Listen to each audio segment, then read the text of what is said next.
Stop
take some live shots.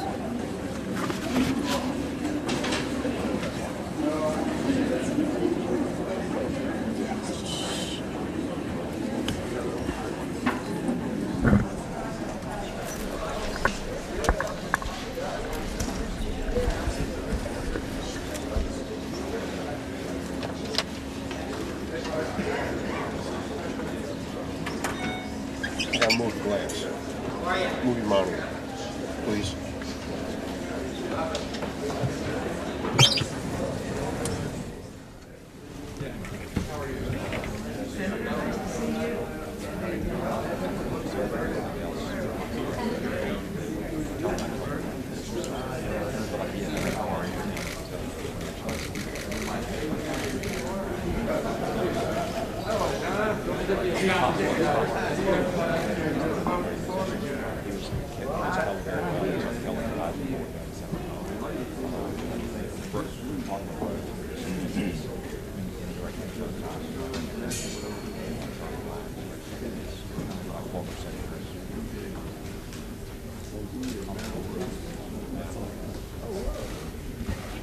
All right, good.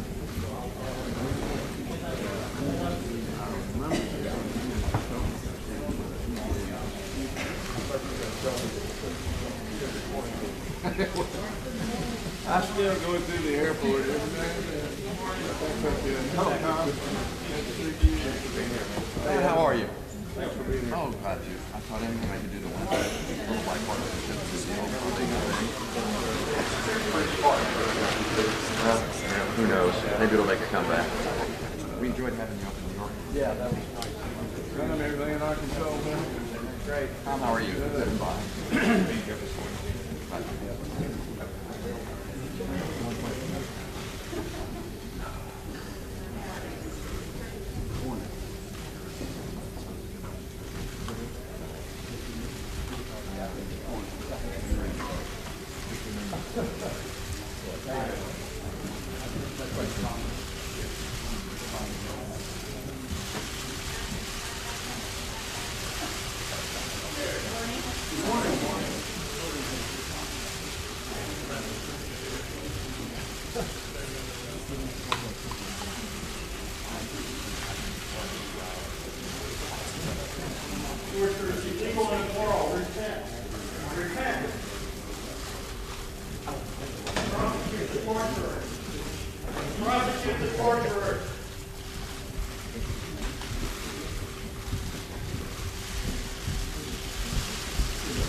I'd like to call this hearing to order.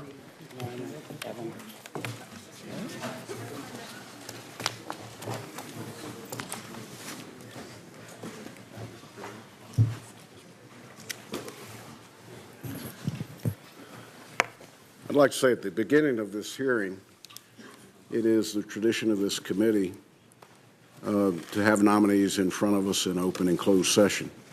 It's also incumbent on those who attend in the audience that they recognize the order that we expect.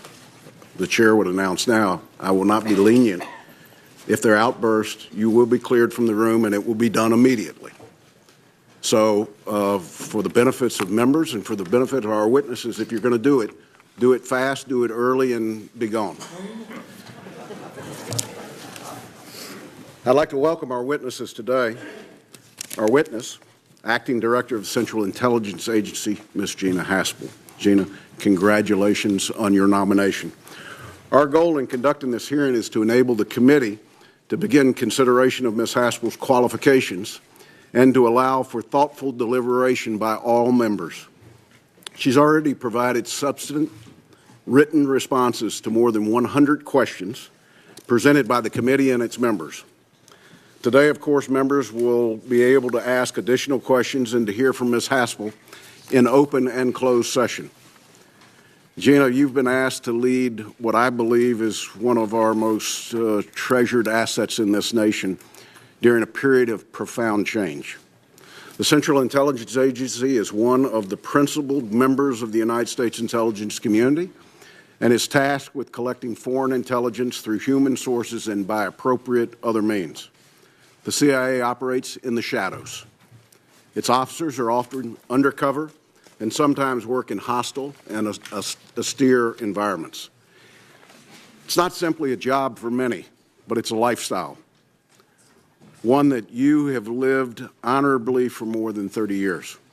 The clandestine nature of the agency's work, however, is both its greatest capability and its most challenging liability, as its activities are outside the public view.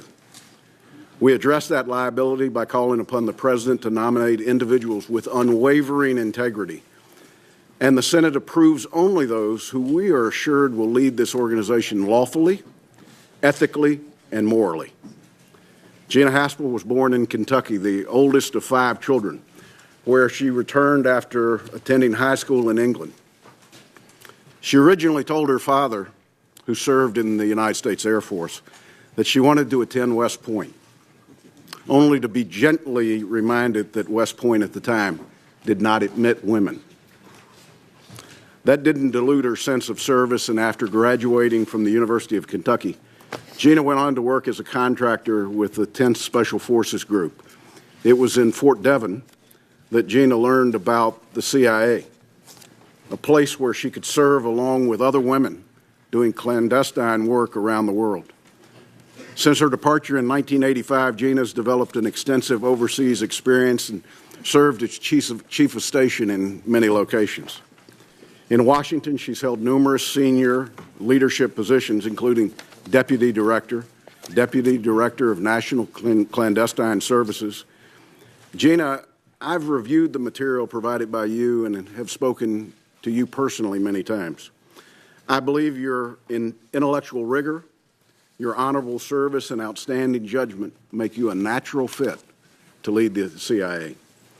I can assure you that this committee will continue to faithfully follow its charter and conduct vigorous and real-time oversight over CIA's operations and activities. We'll ask difficult and probing questions of you and your staff, and we will expect honest, complete, and timely responses. The American people allow the CIA to operate in the shadows because they have a trust in oversight, and I take that responsibility seriously.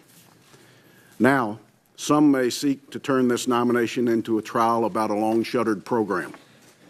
I'd like to set the record straight and make clear to those in attendance and the American people that this hearing's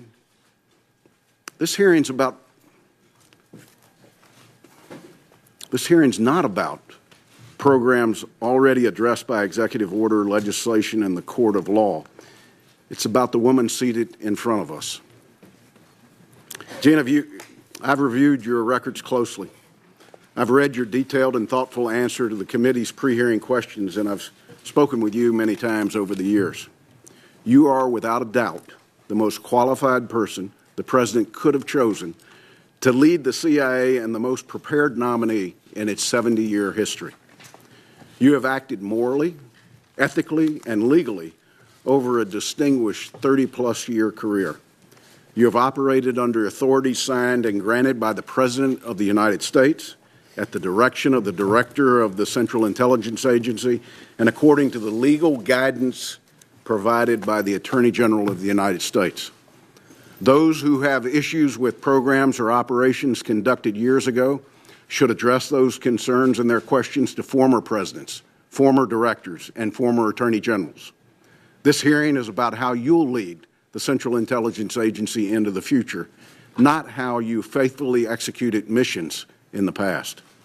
Moreover, you conducted yourself in such a way that your supervisors have uniformly praised your conduct over your lengthy career. Those supervisors commended you for frankness, firmness, and fairness, your moral courage, your integrity, your operational judgment, and professional presence. They've commented on your leadership skills and success in creating a more inclusive and fair workplace, and admired your operating at great personal risk to collect intelligence necessary to keep America safe. Gina, you have the unique experience one only gains from growing up in the CIA. You have the moral strength to speak truth to power. You have learned from the past mistakes of your organization and made clear they will not be repeated. In the days after 2001, you did not just talk about what should be done. You personally volunteered to help with CIA's response to attacks. You dared to step into the arena when our country needed you, and you have done so again today. For that, I am eternally grateful. I look forward to supporting your nomination and to ensuring its consideration without delay. I want to thank you for your willingness to serve your country, for your years of service, and I look forward to your testimony. I now recognize the Vice Chairman for any comments he might make. Thank you, Mr. Chairman. I'd like to join you in welcoming Ms. Haspel. Gina, it's nice to see you again, and congratulations on your nomination. The position of Director of the Central Intelligence Agency is one of the most important in our government. The CIA Director serves as a key figure in our intelligence community. He or she leads the premier human intelligence agency in the world, the largest all-source analysis workforce in the intelligence community. The CIA Director is responsible for providing the intelligence that informs policymakers working on every major national security and foreign policy problem facing our country. As former Director Pompeo's recent trip to North Korea demonstrated, the Director can also be tasked with unusual diplomatic missions. Directors represent the face of the U.S. intelligence community to the entire world, and they should be qualified for that task. Gina Haspel is among the most experienced people to be nominated for the position of Director of CIA. While I remain disappointed that the agency was not more forthcoming in providing and declassifying information about our service, she has served our nation for 33 years in a variety of roles all over the world. I also understand that Ms. Haspel is the first operations officer in more than 5 decades who has been nominated to lead the agency. And, as we've seen with some of the folks who are here, I know she enjoys broad support within its workforce. But many people, and I include myself in that number, have questions about the message the Senate would be sending by confirming someone for this position who served as a supervisor in the Counterterrorism Center during the time of rendition, detention, and interrogation programs. Ms. Haspel has acknowledged the history of the program. She stated that the law has changed and the RDI program is no longer legal. She is committed to upholding the law. I appreciate that, but it is not enough. The secrecy inherent in the CIA's work demands that the Director honor and follow the law, particularly in the dark spaces where the IC often operates and when the glaring light of public scrutiny is non-existent. No one should get credit for simply agreeing to follow the law. That's the least we should expect from any nominee, and certainly from the Director of the CIA. For those in the chamber who have argued that no one who participated in the RDI program should ever be promoted, I know there are some who feel that. And while I have expressed on many occasions my own objections to the RDI program, I think we have to recognize at that time the country had just been attacked. People throughout the government were frightened of more imminent attacks and didn't know what to do. And the RDI program was absolutely an outgrowth of that fear. There are many at the agency who participated in the program who believed that what they were doing was both legal and authorized by the then president. What I'm not willing to do, however, is to justify this dark period in our history or to sweep away the decision to engage in torture. I believe the RDI program was wrong, and we need to make sure it never happens again. Ms. Haspel, what the committee must hear and what I must hear is in your own view of the RDI program today, given the benefit of time and hindsight, should the United States ever permit detainees to be treated the way the CIA treated detainees under the program, even if you believe it was technically legal? Most importantly, in your view, was that program consistent with American values? We must hear how you would react if the President asked you to carry out some morally questionable behavior that might seem to violate a law or treaty.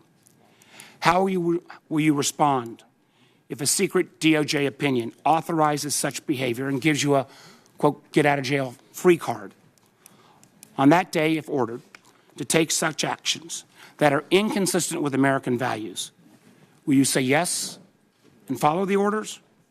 Will you keep Congress in the dark? Ms. Haspel, I encourage you to take these issues seriously and to address them at length. My vote on your confirmation will be greatly influenced by how you address these questions today. I know the committee, and I in particular, will want to hear about also your interaction with respect to the 2005 decision to destroy the CIA interrogation tapes. What role did you play? And if given the chance, would you do it again?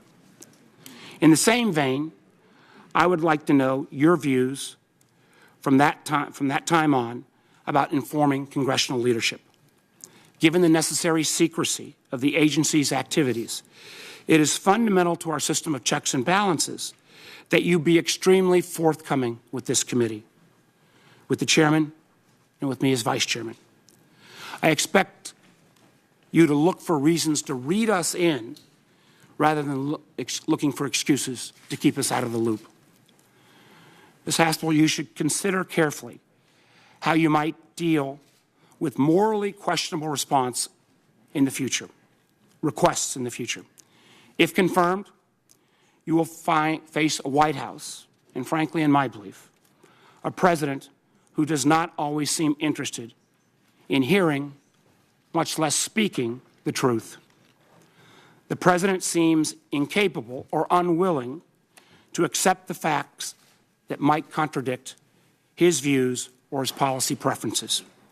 Indeed, there have been some in this administration, even some in the president's own appointees, who have been attacked for telling a truth in public that contradicts the White House narrative. You simply cannot allow the prospects of such attacks from dissuading you of speaking truth to power. I'm interested to know how you view your relationship with the president and how you will approach encouraging him and engaging with him. We have seen on many occasions that this president has no qualms about completely circumventing members of his own administration, even when making policy that falls within their agency's jurisdictions. At the end of the day, do you believe you'll be in the room when it matters? And if you're in the room, will the president listen to you when you tell him something is a bad idea? Finally, Ms. Haspel, I will end with what I hope is an easy but critical request. As you know, this committee continues its investigation into Russian interference in the 2016 election. I will expect your commitment to continuing cooperation with us and with the Mueller investigation in the future. I hope you will agree that it is critical that both of these investigations be permitted to proceed independently and completely towards their own conclusions without White House interference. Gina, again, congratulations on your nomination, and for your very important work on behalf of our country.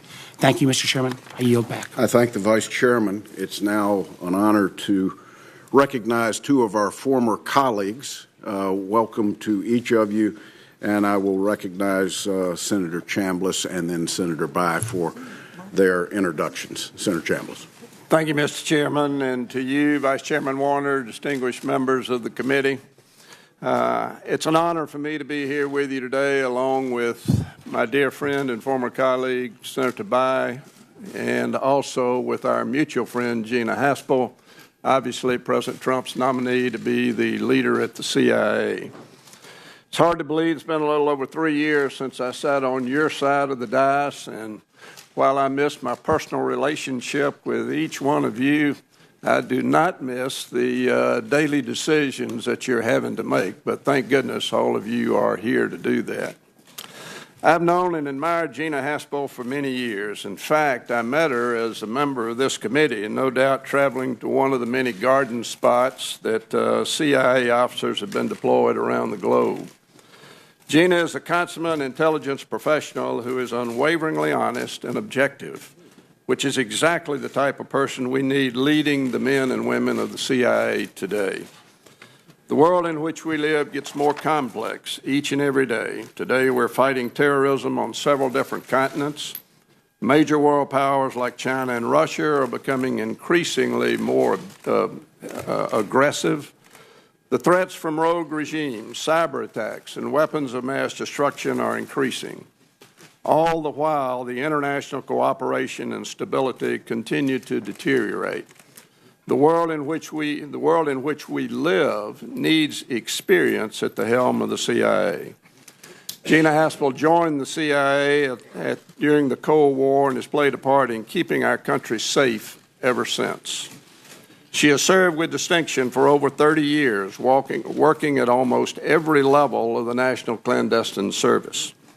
For her contribution, she's been awarded the Intelligence Medal of Merit, the George H.W. Bush Award for Excellence for Counterterrorism, the Donovan Award, and a Presidential Rank Award. Gina's nomination is also significant because, if confirmed, she would be the first female director of the CIA in the agency's history, an achievement that is long overdue, considering the incredible contribution over the years that women have made to the mission of the CIA. Throughout her career at the CIA, Gina has held many leadership positions, but also taken on some of the most demanding and least rewarding assignments that the agency has to offer. Gina joined the CIA's Counterterrorism Center in the wake of 9/11, putting herself at risk when her country needed her the most. As the committee well knows, these jobs require long hours, are nerve-wracking, and come with great personal risks. It's difficult to talk about all of Gina's accomplishments over her 30-plus year career at the CIA in an open setting, but I know that each of you have reviewed her extensive record. Gina has been criticized in the press for some of her work done at the CIA's Counterterrorism Center, and frankly, I find this criticism very troubling. In 2011, as you all know, Mike Morrell reviewed Ms. Haspel's conduct related to the CIA's destruction of the interrogation tapes and determined her actions to be appropriate and found no fault in the performance of her duties. We all have very strong feelings about the counterterrorism programs that the CIA carried out following 9/11. However, responsibility for these programs rests with the Commander-in-Chief and the senior leadership at the CIA, not Gina Haspel. When a CIA officer is carrying out authorities granted to them by the President at the direction of their superiors and in a way that is determined to be lawful by the Attorney General, they should not be punished, period. I hope I've made the case for Gina, but I also hope you won't just take my word for it. Gina's nomination is being supported by a broad spectrum of national security professionals who have served in both Republican and Democratic administrations. Intelligence community leaders like Henry Kissinger, Jim Clapper, Bob Kerrey, Mike McConnell, Mike Hayden, Leon Panetta, John Brennan, and many others. In today's political climate, I cannot name the last time that so many former intelligence professionals agreed on a single nominee. Everything I've said to this point is part of the public record, and I now want to close by putting a personal touch on this nomination. During my 2 years on the HPSI and 12 years on this committee, I traveled overseas extensively for the oversight of the intelligence community. A lot of that travel was with Chairman Burr and with Senator Feinstein. With only a couple of obvious exceptions, we visited with the intelligence community personnel in every hotspot in the world. On several of those stops, we visited with Gina Haspel. Never were we less than significantly impressed by the leadership that Gina was giving to the agency. Every member here knows the mission of the CIA, but I'd just like to say to the general public the written stated mission at the CIA, which is to preempt threats and further U.S. national security objectives by collecting intelligence that matters, producing objective all-source analysis, conducting effective covert action as directed by the President, and safeguarding the secrets that help keep our nation safe. No one is better prepared, more focused, or more capable to carry out that mission than is Gina Haspel. Mr. Chairman, Gina is a proven leader who knows the agency and the threats we face. She is ideally suited to become the next and first female director of the CIA. Everybody on this committee has an obligation to vet her nomination thoroughly, and I know you will. But at the end of the day, I urge you to support her nomination and send it to the floor so that her nomination can be confirmed by the Senate of the United States. Thank you, Mr. Chairman. Thank you, Senator Chambliss. Senator By. Thank you, Chairman Burr, Vice Chairman Warner, members of the committee, former colleagues, and current friends. Let me begin by thanking each of you for your service and vital work performed on the Senate Select Committee on Intelligence. Senator Chambliss and I know firsthand the important responsibility each of you bear, and I'm sure I speak for millions of our fellow citizens when I thank you for carrying it out in such an exemplary manner. It's a pleasure to be with you again to introduce Gina Haspel. My connection to this committee, Mr. Chairman, is longstanding. In fact, my father, Birch Bayh, served on this panel when it was first created in the aftermath of the Church hearings, which documented the essential need for congressional oversight of our intelligence community, a role this nominee strongly supports. My own decade of service on the Senate Select Committee on Intelligence, including with many of you, was, to say the least, eventful. Like today, we faced Russian hostility, Iranian regional ambitions, an expansionist China, an erratic North Korea, cyber threats, and much, much more. But unlike today, and thank God for that, on September the 11th, 2001, we experienced a tragedy that indelibly defined those years, when a group of suicidal fanatics killed almost 3,000 innocent men, women, and children. It was the deadliest attack on our homeland in half a century. Who can forget the image of the Twin Towers falling? Who can forget the images of people leaping to their deaths to escape the flames? When would the next attack come?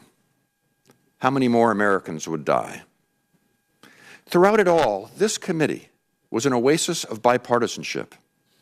No Democrats, no Republicans, just Americans working together to protect our country. Gina Haspel has done, and if confirmed, will do likewise. She is a lifelong intelligence professional, does not come from the world of politics, and may be the most nonpartisan individual ever nominated for Director of Central Intelligence. It is instructive that former DCIs of both parties endorse her nomination, including Leon Panetta, John Brennan, and Michael Hayden. Each of these men had been blunt in their criticism of some aspects of the current administration, but all support Gina Haspel. Ms. Haspel, as has been noted, is without question the most qualified person ever nominated for this position. For 33 years, she has worked to defend America from those who would harm us. She has served on the front lines, and she has served with some who now are memorialized with gold stars on the wall in Langley in tribute to their ultimate sacrifice. She knows the cost of freedom. She is a clear-eyed, hard-nosed expert on Russia at a time of mounting threats from that nation. And if confirmed, as Senator Chambliss noted, she would be the first woman to serve as DCIA, sending a clear message that advancement in the intelligence community is based on merit, not impeded by prejudice. Finally, she had the unenviable, weighty responsibility of protecting American lives during times of maximum danger, while also remaining true to our core values. As Senator Warner indicated, questions will be asked today, and they should be asked today, about whether the right decisions were always made. And you should probe deeply to determine whether, if mistakes occurred during that difficult time, were lessons learned, and whether the hard-won wisdom will inform our future conduct. Under Director Haspel, I am confident it will. If approved by this panel and confirmed by the Senate, Gina Haspel will obey the rule of law. She has the experience and strength to speak truth to power.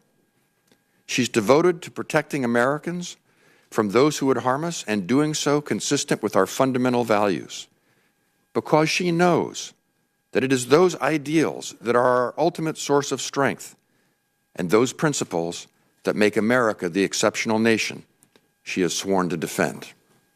Thank you, Mr. Chairman. Thank you, Mr. Vice Chairman. Thank you, Senator Bayh. And on behalf of the committee, I thank both of you for your service to the country and to your willingness to be here for the introduction. I would now excuse you from that table.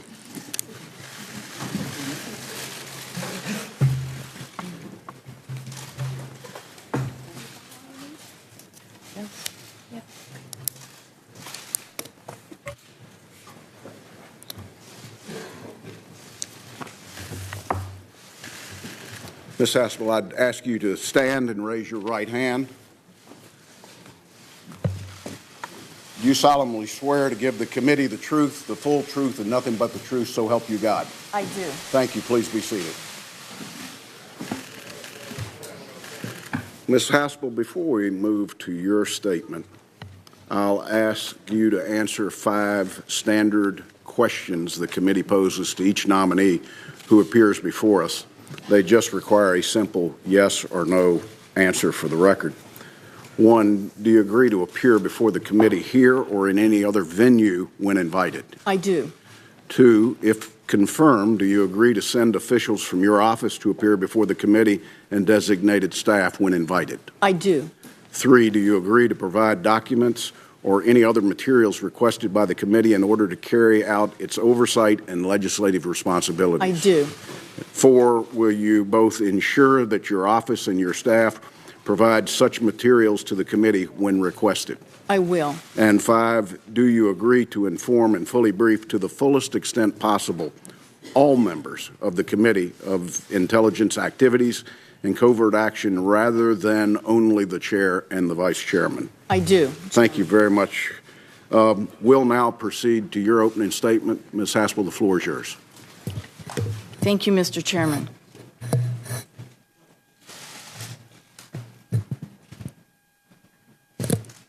Chairman Burr, Vice Chairman Warner, and members of the committee, thank you for the opportunity to appear before you today.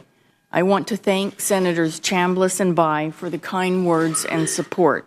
I would also like to take just a moment to recognize a few guests who have come today, including Principal Deputy Director of National Intelligence and my good friend Sue Gordon, CIA Chief Operating Officer Brian Bulletow, Mrs. Susan Pompeo, thank you for coming, the best ambassador I ever worked for, Ambassador Louis Sussman, and 2 dear mentors of mine, senior CIA officers and then later senior IC officials, Mary Margaret Graham and Charlie Allen. I am here because I have been nominated to lead the extraordinary men and women at the Central Intelligence Agency, men and women who are our country's silent warriors. These dedicated professionals spend much of their careers in difficult, far-flung outposts of the globe, striving to make our fellow Americans more secure at home.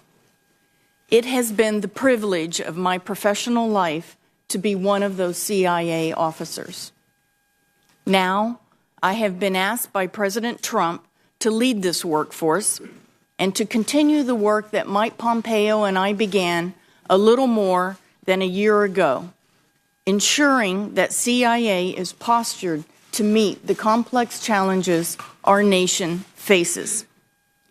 Those challenges include a changing but still lethal threat from terrorist groups, a nuclear threat against the continental United States from a rogue state, destabilizing Iranian adventurism, an aggressive and sometimes brutal Russia, and the long-term implications of China's ambitions on the global stage.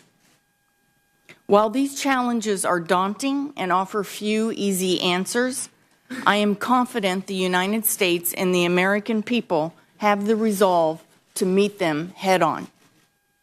If I am confirmed as director, you have my solemn commitment that I will position this agency to provide the intelligence support our country needs to meet the challenges of today and those of tomorrow. I welcome the opportunity to introduce myself to the American people for the first time. It is a new experience for me as I spent over 30 years undercover and in the shadows.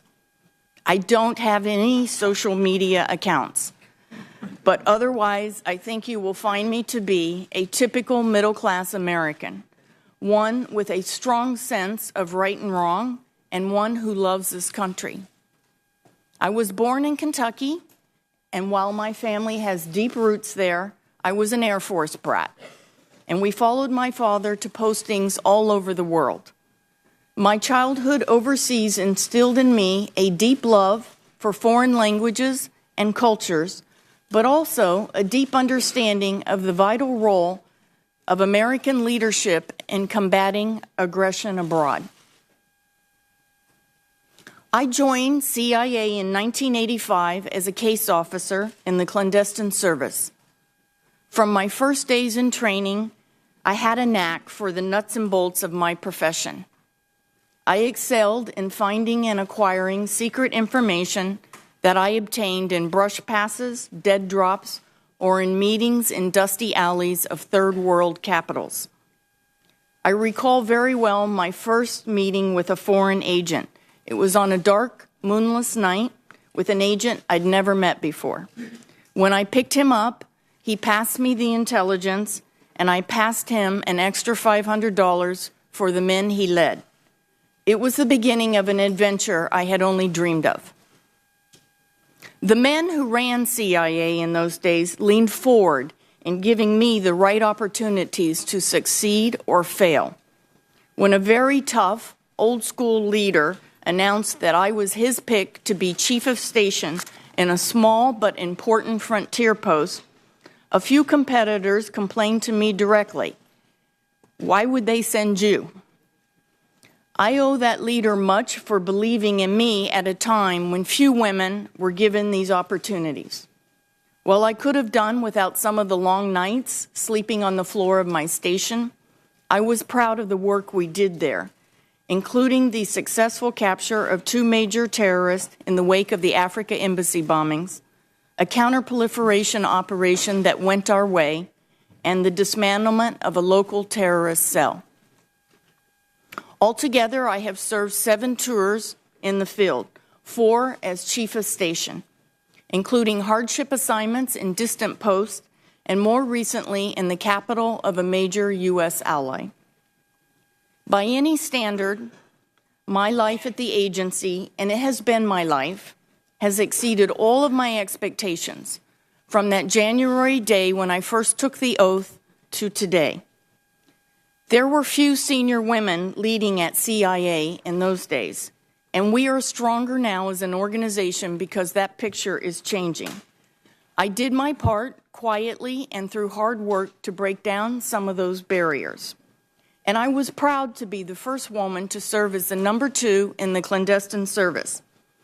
It is not my way to trumpet the fact that I am a woman up for the top job at CIA, but I would be remiss in not remarking on it, not least because of the outpouring of support from young women at CIA and indeed across the IC, because they consider it a good sign for their own prospects. My experience and success as an operations officer led to 3 leadership positions in the clandestine service. And 1 year ago, I was asked to serve as Deputy Director of CIA. The reaction of the workforce to a rare nomination of one of their own to be director, someone who has been in the trenches with them, has been overwhelming. I am humbled by their confidence that I can successfully lead this agency and inspired to work harder than ever to maintain that trust. They know that I don't need time to learn the business of how CIA works. I know CIA like the back of my hand. I know them, I know the threats we face, and I know what we need to be successful in our mission. I have played a leading role this past year in setting us on the right path, and I intend on continuing on that path if I am confirmed as director.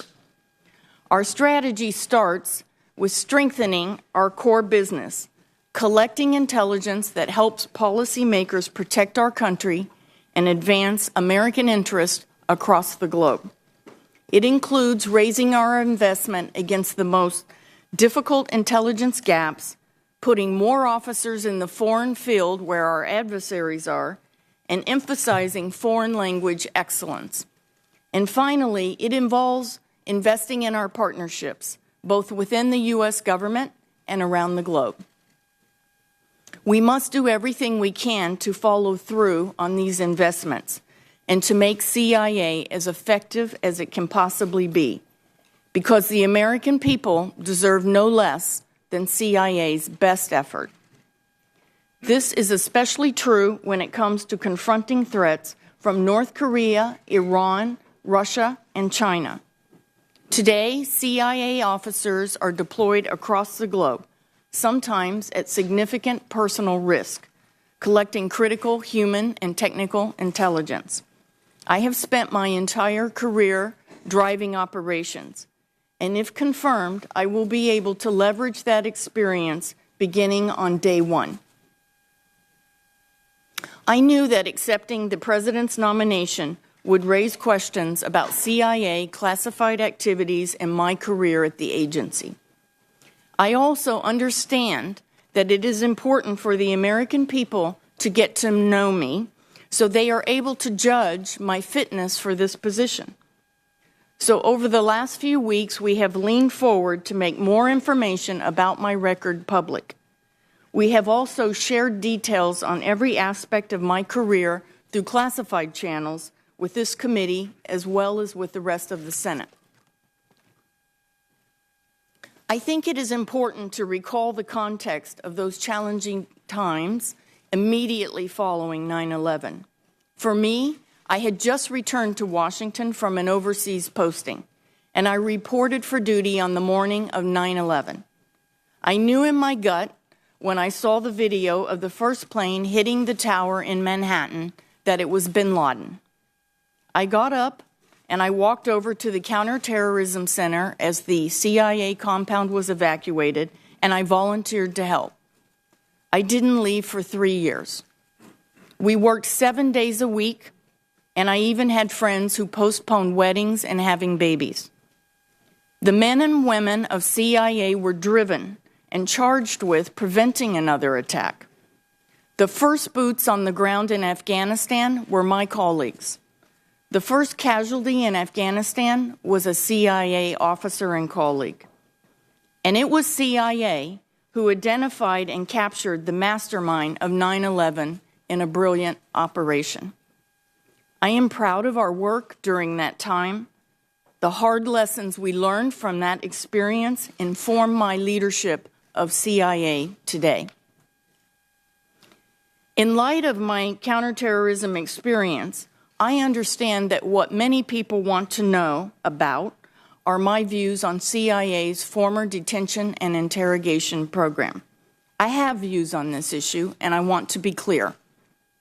Having served in that tumultuous time, I can offer you my personal commitment, clearly and without reservation, that under my leadership, on my watch, CIA will not restart a detention and interrogation program. CIA has learned some tough lessons from that experience. We were asked to tackle a mission that fell outside our expertise. For me, there is no better example of implementing lessons learned than what the agency took away from that program. In retrospect, it is clear, as the Sissy Majority Report concluded, that CIA was not prepared to conduct a detention and interrogation program. Today, the U.S. government has a clear legal and policy framework that governs detentions and interrogations. Specifically, the law provides that no individual in U.S. custody may be subjected to any interrogation technique or approach that is not authorized by and listed in the Army Field Manual. I fully support the detainee treatment required by law, and just as importantly, I will keep CIA focused on our collection and analysis missions that can best leverage the expertise we have at the agency. Like I said, we learned important lessons following 9/11. As both a career intelligence officer and as an American citizen, I am a strong believer in the importance of oversight. Simply put, experience has taught us that CIA cannot be effective without the people's trust, and we cannot hope to earn that trust without the accountability that comes with congressional oversight. If we cannot share aspects of our secret work with the public, we should do so with their elected representatives. For CIA, oversight is a vital link to the open society we defend. It's a defining feature of the U.S. intelligence community, and one of the many things that distinguishes us from the hostile services we face in the field. If confirmed as director, I will uphold the agency's obligations to Congress and ensure that oversight works on behalf of the American people. Mr. Chairman, I want to thank you and the committee for the hard work that is put into the oversight process and for the vital support that this committee provides the officers at CIA. CIA has given me a lot over the past 3 decades, a calling in service to my country, some real-life adventures, and the profound satisfaction of serving with some of the most talented and honorable men and women in our government. If confirmed, I hope to repay the debt I owe to this remarkable agency by drawing on my experience. I know what my fellow officers need from me, and I know what our nation needs from CIA, and that is truth, integrity, and courage. Again, thank you for allowing me the opportunity to appear before you today, and I look forward to your questions. Ms. Haspel, thank you for that testimony. Let me inform members that we will have a 5-minute round of questions. We'll recognize members based upon seniorities. I would ask all members to adhere to the 5-minute time frame, and I would remind members that we are in an open session. Therefore, classified questions and/or answers would not be appropriate for this period. When we've completed the open session, we will immediately move to a closed session where every question will be answered. I am certain the chair recognizes himself for up to 5 minutes.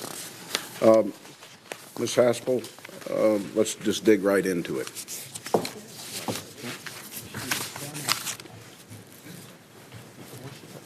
There's been much debate and much news coverage about Jose Rodriguez, the former director of the National Clandestine Service, and his decision to direct the destruction of the detainee interrogation videotapes.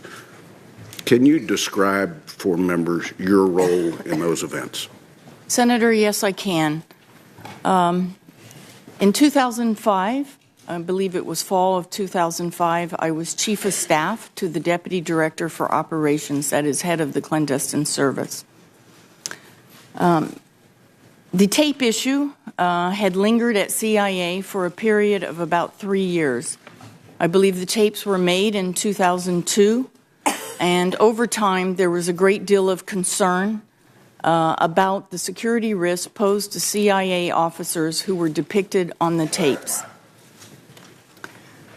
Those security issues centered on the threat from al-Qaeda should those tapes be irresponsibly leaked. Mr. Rodriguez, who was the DDO at the time, the Deputy Director for Operations, has been very upfront and has made it clear on a number of occasions publicly that he and he alone made the decision to destroy the tapes. I would also make it clear that I did not appear on the tapes, as has been mischaracterized in the press. However, as Chief of Staff, and I believe like everyone at the agency at that time, we were extremely concerned about the security risk that was posed to our officers. We were aiming to do two things: to adhere to U.S. law, but at the same time reach a resolution that would protect our officers. There were numerous legal consultations over a period of years at the agency.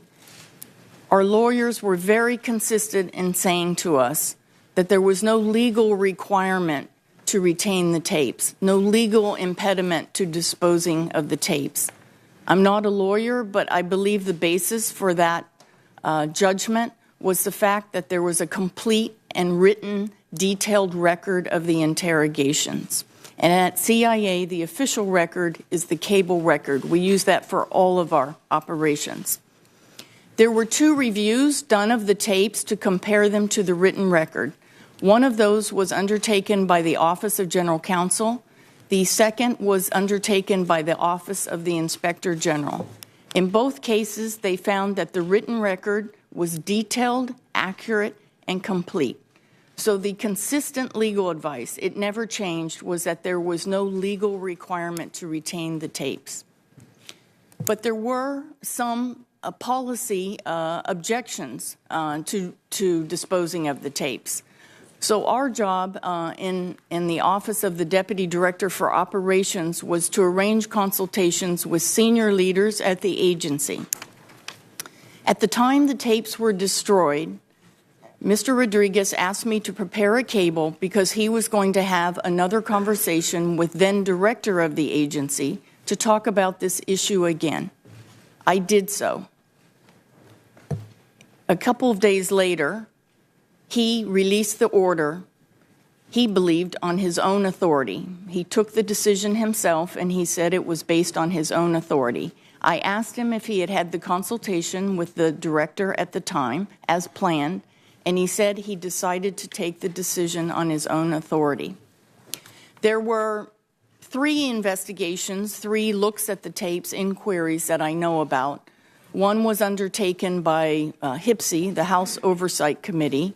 I never saw a report on that, but the chairman at the time said that he found no fault with my actions. There was a Department of Justice investigation that was closed without charges after, I think, more than 2 years. And then there was an internal investigation of the issue conducted by one of my predecessors, Mr. Morrell, who found no fault with my actions and that my decisions were consistent with my obligations as an agency officer. Thank you for that answer. Recognizing my 5 minutes is now up, I recognize the Vice Chairman. Thank you, Mr. Chairman. I want to follow up on the question around the tapes, Ms. Haspel. November 4th of 2005, then Senator Levin introduced legislation to create a commission, model on the 9/11 Commission, to look into the agency's treatment of detainees. 3 days later, you drafted the cable. 4 days later, the tapes were destroyed. Were you aware of Senator Levin's actions, and the timing seems very close to acting on behalf of potential congressional action. And in Mr. Morell's statements, there was comments that that your superior, Mr. Rodriguez, was aware that 2 White House counsels, the Counsel of the Vice President, the DNI, and the DCIA, and the HPSI ranking member had all expressed opposition or reservations about the destruction of the tapes. So were you aware of those facts that Mr. Rodriguez was at least aware of, and were you aware of the actions of Senator Levin when you drafted your memo and then had the tapes subsequently destroyed? Senator Warner, what I recall were the security issues surrounding the tapes. I don't recall pending legislation. I just don't recall. What about the issue of all of the councils, the Counsel of the Vice President, DNI, HPSI ranking member? The fact there was. Senator, I don't know if I was aware of all of those, but I knew there was disagreement about the issue of the tapes outside the agency, and that is why we were working toward a meeting with the then director to talk about those issues and how we address those concerns of people outside the agency. So I was working toward resolution within a process. Well, with that overhang, I know other members will raise this.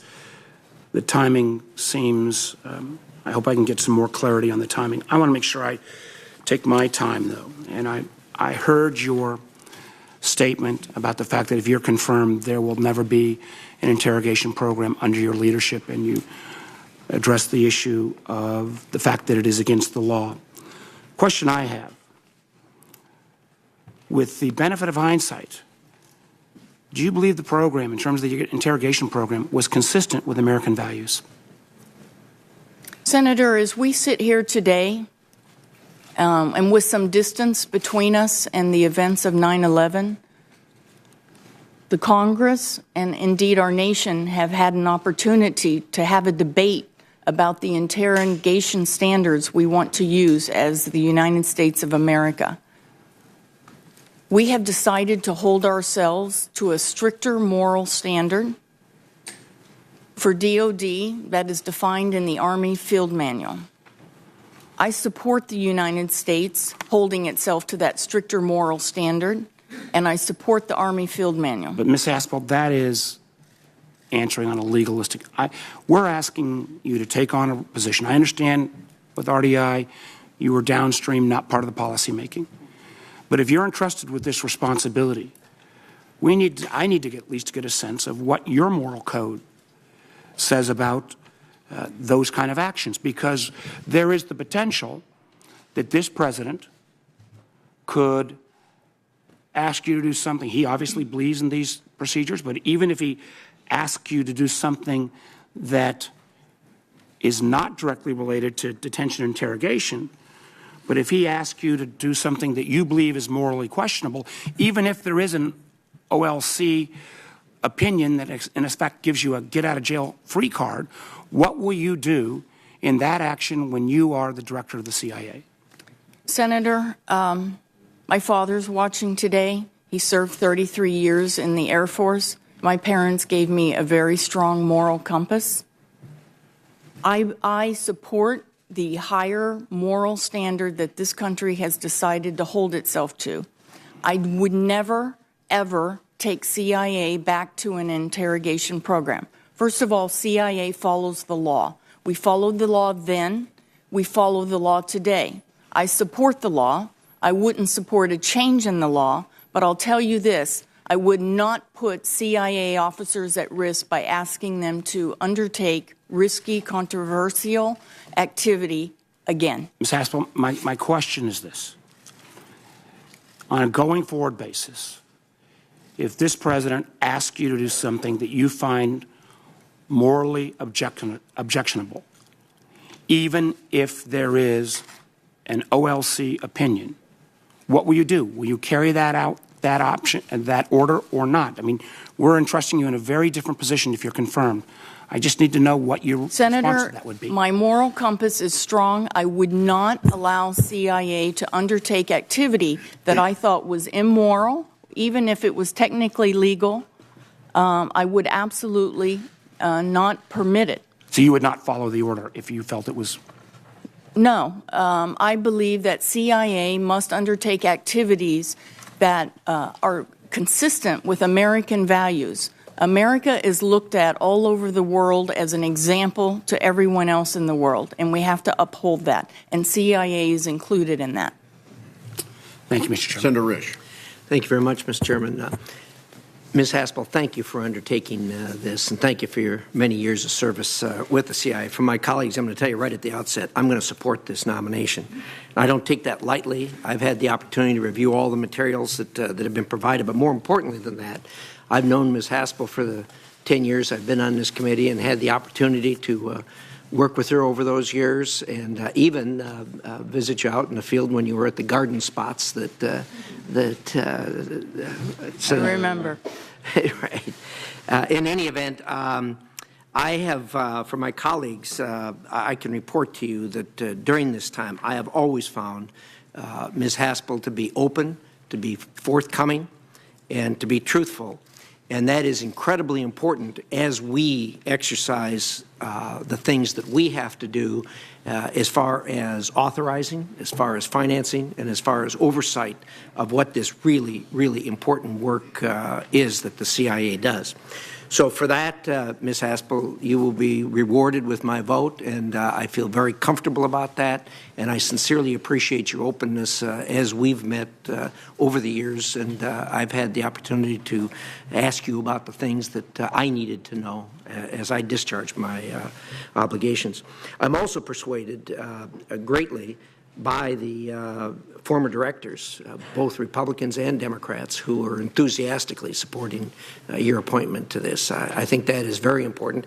I'm also persuaded by something that I think other members of this committee have probably run across, and that is we all from this committee deal regularly with our partners in intel from foreign countries. As you know, that's critically important to the job of the CIA and the other 16 intelligence agencies. Those relationships, those contacts, those dealings we have with those foreign agencies are very important.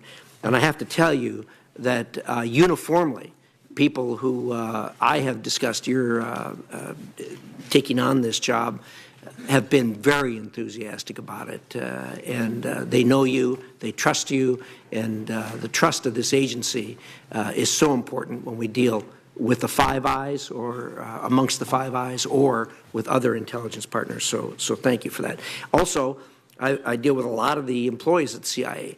They are incredibly enthusiastic about your appointment to this. So thank you for that. For the American people who are watching this, I can tell you that everybody sitting on this side of the table regularly hear things that cause us to not sleep very well at night.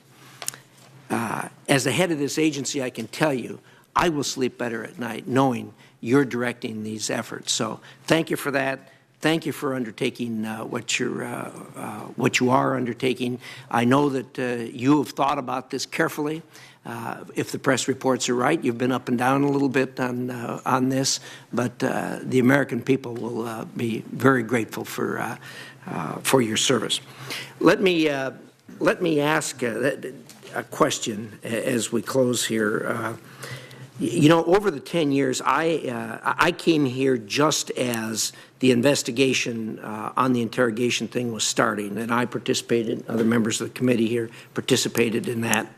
And there was a real tension between not just the CIA, but the other intelligence agencies because of the way the oversight was being done by this committee. My impression is, and it's a clear impression, that the relationship between the agency, CIA, and the other intelligence agencies has evolved to a very different place than where it was when I first got here. Could you talk about that a little bit, please? Thank you for that question, Senator. I think it's a very important question. When Mike Pompeo and I took the reins at Langley about 15 months ago, we decided to concentrate on 4 initiatives, and one of those is partnerships, and it involves 2 areas. First, our partnerships with our other IC partners in the U.S. government, but even more broadly than that. There are many important partnerships for CIA, and as you say, those partnerships are critical because it's a complex world. There is no more important partnership than the one between CIA and DoD. I have had the absolute honor and privilege to sit at the table with Secretary Mattis and General Dunford these last 15 months, to work with the JSOC commander and the other combatant commanders. I don't think that very important relationship has ever been in a better place. Likewise, NSA is our sister agency. We're very close. And of course, our relationship with the Federal Bureau of Investigation is critical to the national security of this country. But you mentioned something else that's important, and it's a bit of an unheralded story, but the intelligence services of our closest allies do amazing things for the national security of this country each and every day. And I can't talk very much about it in this open session, but they do incredible things that advance our national security on the terrorism and proliferation fronts in particular. And we owe a great deal of gratitude to those allies. Thank you for that. Gentleman's status expired. Senator Feinstein. Thank you very much, Mr. Chairman. Good morning, Ms. Haskell. Good morning, Senator Feinstein. While many nominees have classified backgrounds, you are very unique. You have 30 years of undercover experience. Accordingly, we ask the agency that your records be declassified. I think I signed 3 letters in that regard, to make an informed decision, and because the public should be aware of the background of its leaders. Instead, the CIA selectively declassified only small pieces of information to bolster your nomination, while keeping damaging information under wraps. Giving the CIA's refusal to make your record public, I'm very limited in what I can say. And I think, as you know, I like you personally very much. This isn't probably the most difficult hearing in my more than 2 decades I have ever sat in. But let me begin. In his memoir, former CIA Consul General John Rizzo described how in 2005, Jose Rodriguez was promoted to be Deputy CIA Director for Operations and installed as his Chief of Staff an officer from the Counterterrorist Center who had previously run the interrogation program. Is that you? Senator, I'm so pleased you asked me that question. Yes or no will do. No. And for the record, if you have your staff check, Mr. Rizzo has issued a correction. It is true that it is hard for in a secret. My understanding that is not accurate. Recently confirmed that it was you. No, he issued a correction. When people write books, I didn't read Mr. Rizzo's book, so I didn't even know that was out there. Mr. Rizzo, and actually I read about it in the Washington Post last night. Eric Wemple, I believe, wrote a story talking about the failure of certain organizations to correct their facts, and that was one of them. And he noted that Mr. Rizzo, about 10 days ago, he was wrong. He didn't fact check. And that has been corrected. I would never even served in that department, nor was I the head of it. Let me read directly his quote from the book. Several weeks later, Porter promoted Jose Rodriguez to the position of Deputy Director for Operations, Jim Pavitt's former job. Once more, Jose installed as his Chief of Staff an officer from the Counterterrorist Center who had previously run the interrogation program. Between them, they were the staunchest advocates inside the building for destroying the tapes. Senator, I did not run the interrogation department. In fact, I was not even read into the interrogation program until it had been up and running for a year. I never served. Were you an advocate for destroying the tapes? Senator, I absolutely was an advocate if we could, within and conforming to U.S. law, and if we could get policy concurrence to eliminate the security risk posed to our officers by those tapes, and the consistent legal advice. You were aware of what those tapes contained? No, I never watched the tapes, No, but I understood that our officers' faces were on them and that was very dangerous at a time when there were unauthorized disclosures that were exposing the program. But it also exposed how the program was conducted, because they were tapes of the actual interrogation of 92 detainees, as I understand it. No, the tapes were recordings of only one detainee. It was 92 tapes of one detainee. All right. Well, thank you for that. Let me, in November and December of 2002, did you oversee the enhanced interrogation of al-Nashiri, which included the use of the waterboard as publicly reported? Yes or no? Senator, anything about my classified assignment history throughout my 33 years, we can talk about in this afternoon's classified session. There are guidelines on, as you know, existing classification guidelines, and I should go back to your first point, which is very, very important, about why we haven't declassified more about my history. There are existing classification guidelines that apply to operational activity of any officer. It has been suggested to me by my team that if we tried to declassify some of my operational history, it would help my nomination. I said that we could not do that. It is very important that the director of the Central Intelligence Agency adhere to the same classification guidelines that all employees must adhere to, because there are very good reason for those classification guidelines. Exposing operational information can be damaging to sources and methods, as you know, but there is also a physical risk to officers who go out to the far ends of the globe and conduct dangerous missions, and they believe that their participation in those dangerous missions will be protected. It would be a security risk if we started declassifying associations between CIA officers and particular terrorist or terrorist operations. So I am adhering to the existing guidelines, and I believe that it is important and that I could not stand before the CIA if I sought for short-term gain to declassify my operational history. Thank you. Senator's time's expired. Senator Rubio. Thank you. Ms. Haspel, when I joined this committee 7 years ago, I knew as much about the CIA as the average American. Obviously, I know a lot more these days.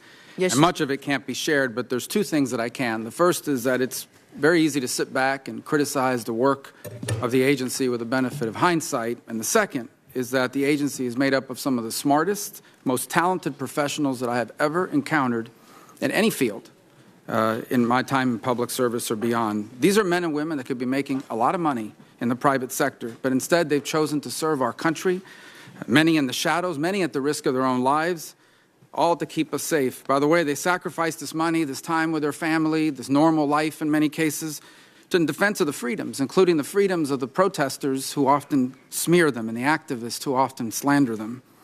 Ms. Haspel, you embody everything that I respect and admire about the men and women of the Central Intelligence Agency, and I support you not just because of your qualifications, but because I want a young CIA trainee or case officer, I want today's operational officers, I want today's station chiefs, I want today's, all of these professionals to know that they too can one day be sitting where you are sitting today and have the opportunity to lead this agency.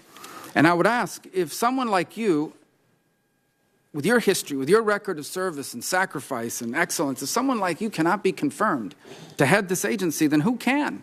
And if someone like you is smeared in this process, what message are we sending to the young men and women who today are serving our country in the same roles in which you have served our country over the last 30 years? And I thought it was important for that to be part of the record today, because as much as anything else, this hearing is not just about your nomination for me. It is also about the men and women who serve us, of which I said at the outset, you embody the best of the men and women of the Central Intelligence Agency. On a policy front, I want to ask you about U.S.-China relations. For decades, American foreign policy towards China has been rooted in the belief that as they prospered, Economically, they would embrace democracy. They would embrace the global rule of law. That consensus, I think, by all accounts, has been catastrophically wrong. Today, China is undertaking a comprehensive effort to supplant the United States and to undermine us. And they've benefited from the greatest transfer of wealth in history through the theft and the forced transfer of intellectual property. They use unfair trade and other practices to undermine our industrial and technical base. They gather and exploit data at an unrivaled scale. They're building the most capable and well-funded military in the world, second to ours. And so my question, first and foremost, is the agency, as it stands today, equipped and structured to meet this multifaceted challenge? Senator, thank you for that question. One of the first things Mike Pompeo and I looked at when I returned to the agency from overseas in early 2017 is how we're doing on the hard targets. That's what you're talking about: China, Iran, Russia, North Korea. Of course, our investment in counterterrorism has to be very significant. We have to be vigilant, and we can't take our eyes off that ball. But there are more strategic threats, and you talked about one of them, China. China's rise as a global power. CIA has a very important role in monitoring China's rise as a global power. China's efforts to diminish U.S. influence, not only in the Pacific, but all around the world. China's unfair trade practices, and China's overt and illicit efforts to steal U.S. technology and know-how and intellectual property. We, with the support of this committee, are raising our investment on each of these hard targets. We have incredible expertise on China at the agency. It is a very strong team. I'm very proud of our analysts. It is a subject that a week doesn't go by that either the President asks for an expert briefing or Secretary Mattis asks for someone to come over and brief him on China issues. We have a good program, but your more general point is that we have to do more, and we have to invest more on each of these hard targets. Well, I recently introduced legislation with Senator Cotton that would block the U.S. government from buying or leasing telecommunication equipment from Huawei or ZTE Corporation beyond government purchase. I would ask you, just as with the citizens that are watching, if you were just an everyday American or even someone involved in any sort of sensitive work, would you purchase a Huawei phone or connect your phone or computer to a Huawei or ZTE network? Well, Senator, as I mentioned, I don't even have a social media account, but I wouldn't use Huawei products. And Senator's time's expired. Thank you.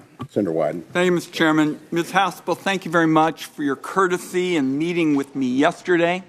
However, I regret to have to say there is no greater indictment of this nomination process than the fact that you are deciding what the country gets to know about you and what it doesn't. And so far, the American people have only been given information that is designed to help you get confirmed. Everything else has been classified. So I've got some questions. I think they're fairly short, and some I hope we can do yes or no. Now, you publicly released the Morell report, which some have cited as reflecting favorably about your involvement in the destruction of interrogation tapes. Do you have any objection this morning to the public release of the Durham investigation, which would give the American people more information on the same topic and which does not come from the CIA?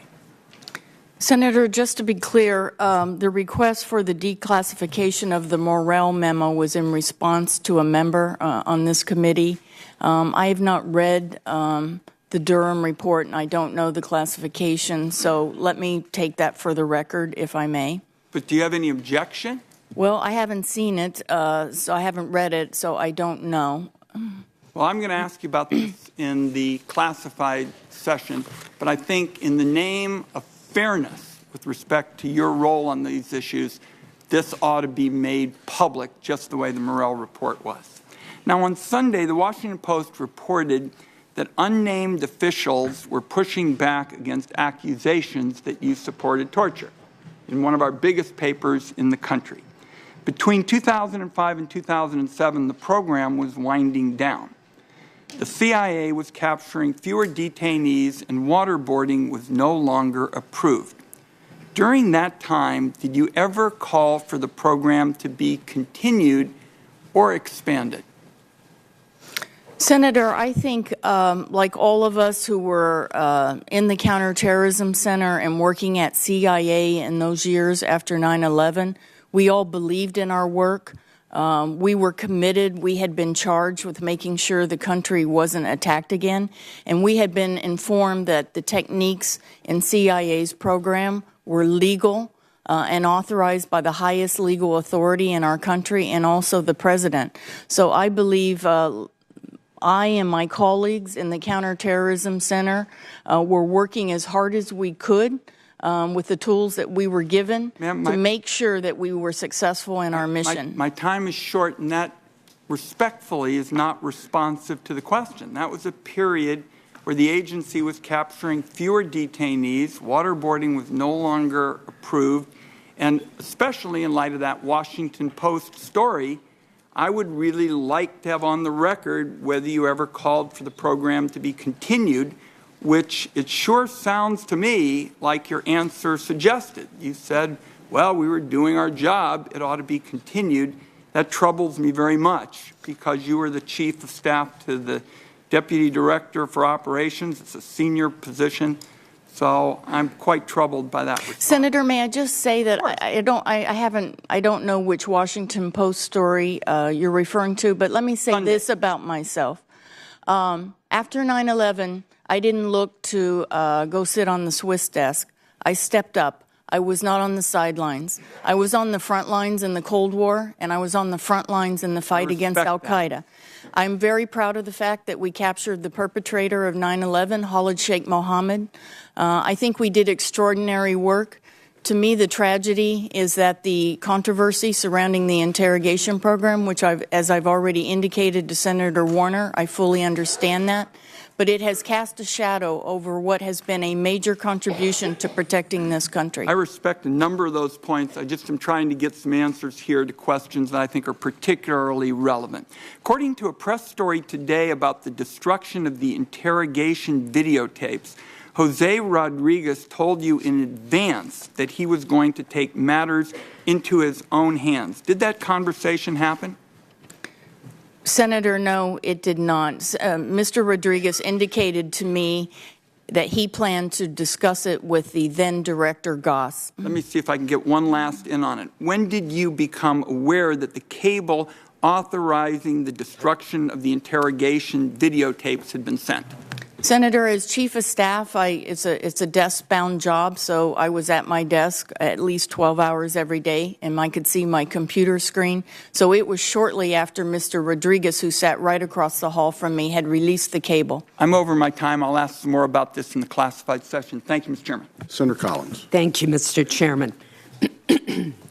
Senator Jack Reed and I co-sponsored the McCain-Feinstein bill that banned waterboarding and other enhanced interrogation techniques because we viewed them as contrary to American values and tantamount to torture. So let me ask you a series of questions. First, were you involved in any way in the creation of the enhanced interrogation program? Senator, I was not, and I was not read into the program until about a year into its existence. Were you a senior manager at the CIA at the time that the program was created?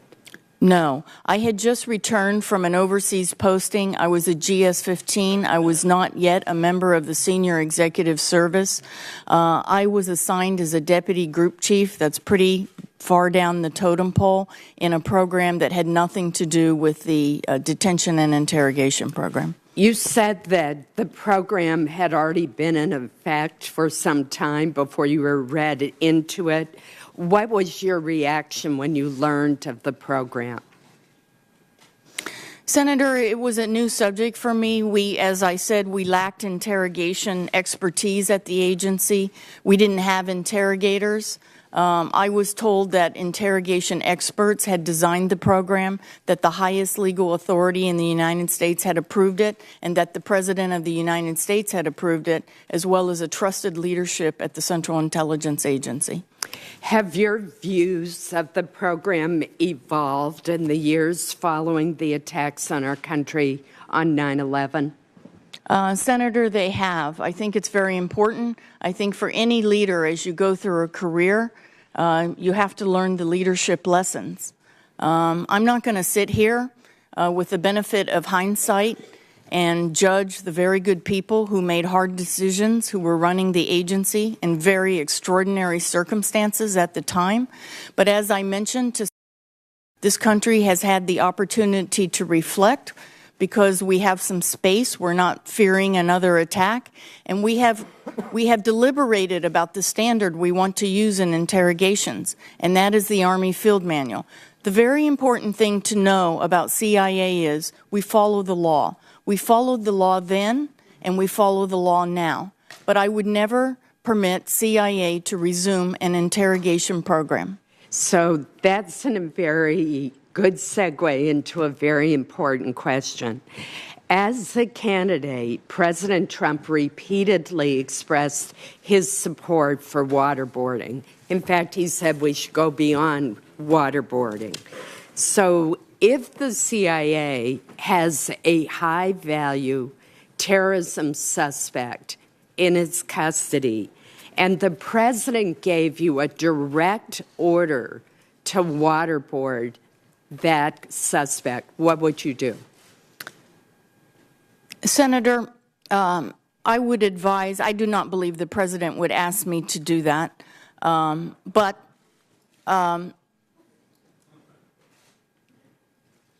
we have today in the U.S. government other U.S. government entities that conduct interrogations. DOD uses the Army Field Manual, and they conduct battlefield interrogations, and CIA has incredible expertise it can bring to the table in support of those interrogations. The FBI has its authorities to conduct interrogations. And as you know, we have the high-value interrogation group. So, you know, I would advise anyone who asks me about it that CIA is not the right place to conduct interrogations. We don't have interrogators, and we don't have interrogation expertise. So I believe that that would be the reason I have been nominated is that people have some respect for my views on these issues. My experiences during those days after 9/11 inform my views. I'm extremely knowledgeable, and I'm also extremely knowledgeable about the price CIA working level men and women out in the trenches paid for decisions made after 9/11. So debriefing a source is very different from interrogating a detainee. Should the CIA even be in the business of interrogating detainees? We're not in the business of interrogating. Because of the Hague is what you're saying. Well, we're not in the business of interrogating detainees. As you said, there's a big difference between interrogation and simple question and answer. Having direct access to a terrorist is extremely valuable for intelligence collection, and we do that. But CIA does not today conduct interrogations. We never did historically, and we're not getting back in that business. Thank you. Senator's time's expired. Senator Heinrich. Ms. Haspel, you didn't actually answer the question, what would you do if the president ordered you to get back in that business? Senator, the president has selected me to give him advice. I would not restart under any circumstances in an interrogation program at CIA, under any circumstances. Thank you. You have repeatedly said that at the time, the CIA's use of interrogation techniques like waterboarding were determined to be legal. Now, there was an opinion written by the Office of Legal Counsel. I don't believe those actions were ever legal. They certainly didn't meet the bar set by either the Geneva Conventions or our own Army Field Manual, and I'm not aware of a single court ruling that affirmed that opinion. Today, I'm not really interested in whether you believe those techniques were legal, but I am interested in the question that Senator Warner asked you. We got a very legalistic answer to that question. Let me ask you again, were these the right thing to do? Are they consistent with American values, fundamentally? What do you believe? Senator, I believe very strongly in American values and America being an example to the rest of the world. That is why I support the fact that we have chosen to hold ourselves to a stricter moral standard. But that's about Congress and all of us. I want to know what you think. I think that we should hold ourselves to a stricter moral standard, and I would never allow CIA to be involved in coercive interrogations. Where was that moral compass at the time? Senator, that was 17 years ago, and it's, CIA, like the U.S. Army and the U.S. Marine Corps, is an organization. It's a large bureaucracy, and when you're out in the trenches at far-flung outposts in the globe, and Washington says, here's what we need you to do, this is legal, the Attorney General has deemed it so, the President of the United States is counting on you to prevent another attack. It was legal. I'm sorry? I know you believed it was legal. I want to see, I want to feel, I want to trust that you have the moral compass that you said you have. You're giving very legalistic answers to very fundamentally moral questions. Senator, that we've provided the committee every evaluation since my training report when I first joined in 1985. In all of my assignments, I have conducted myself honorably and in accordance with U.S. law. My parents raised me right. I know the difference between right and wrong. Let's move on to the videotapes. You told me earlier this week that you supported the decision of the CIA's Deputy Director of Operations to order the destruction of those videotapes depicting the use of EITs. Would you still support that order today? Senator, I would not. I think it's, as I said, it's very important that people learn. Experience is a good teacher, and the piece that was missing from the tapes was making sure that we had all the stakeholders' concurrence. There's also another very important leadership lesson. And as director of CIA, when your officers are concerned about their physical security, you can't let it languish in your inbox for 3 years with no action. We should support that security. Why couldn't the agency have simply digitized that video and then blacked out the faces of any agents in those videos? Why actually destroy the videotapes? Doesn't that feel like a cover-up, even if it isn't? Senator, I don't think we were worried about official release. This was at a time when the entire program was the subject of unauthorized leaks, and someone was found guilty of those unauthorized leaks. So the concern was an irresponsible leak of our officers' faces to the world, not an official release. No, I understand that. But if you would have blacked out the agents' faces, destroyed the videotapes, and then kept a digital record, that would have addressed those security concerns. Senator, I'm just not a technical person, so I don't. It's not that complicated. Well, I don't, Senator. I don't know if that was considered or not. Do you think that a transcript that says the detainee continued to scream or the detainee appeared to be drowning has the same gravity, the same reality as an actual video? Senator, I never saw the videos. I do know that we keep very complete and almost verbatim records in our cable traffic. But I think that the issue was the security risk posed to our officers. Thank you. Gentleman's time's expired. Senator Blunt. Thank you, Chairman. Ms. Haspel, we haven't really mentioned the broad support that you have had publicly from Democrats, Republicans, people who've run this agency in the past, people have associated with, frankly, people that this committee members on this committee have shown great respect and regard for, have shown that same respect and regard for you. I heard General Hayden, a former CIA director, say the other day that he would be incredibly comfortable when the president was making decisions. He may have said, maybe even more than comfortable, he said he would feel more secure or something like that if you were the person in the room. That's really what we're talking about right now. We're not talking about what happened 17 years ago. We should be talking about what might happen 17 days or 17 weeks from now. I thought General Hayden actually captured my exact feeling on this topic. The importance of you being in the room, your mastery of the facts, your broad understanding of what has happened during your career all over the world, the cause, the result, the relationships, all of those things. This is a term I think is often overused, and I try not to use it very often, but it is the truth to power.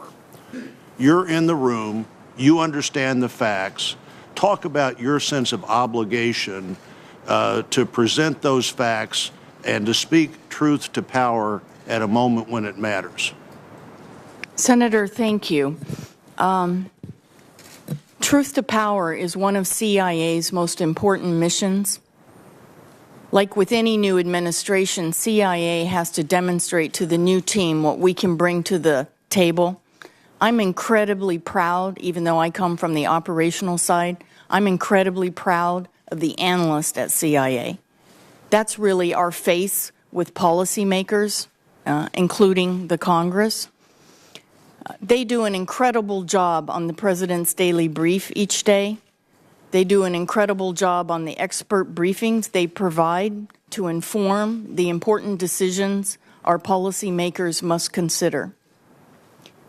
As I mentioned, there isn't a week that doesn't go by that I am not the subject of a request to have an analyst by name come over and talk about some of the big issues. Our North Korea team has a superb reputation. Our China team is running all over this town. They're so busy providing briefings. We are all about bringing the most sophisticated, objective, all-source analysis we can to make sure that the President and his team have the best intelligence that we can deliver. It is hugely important.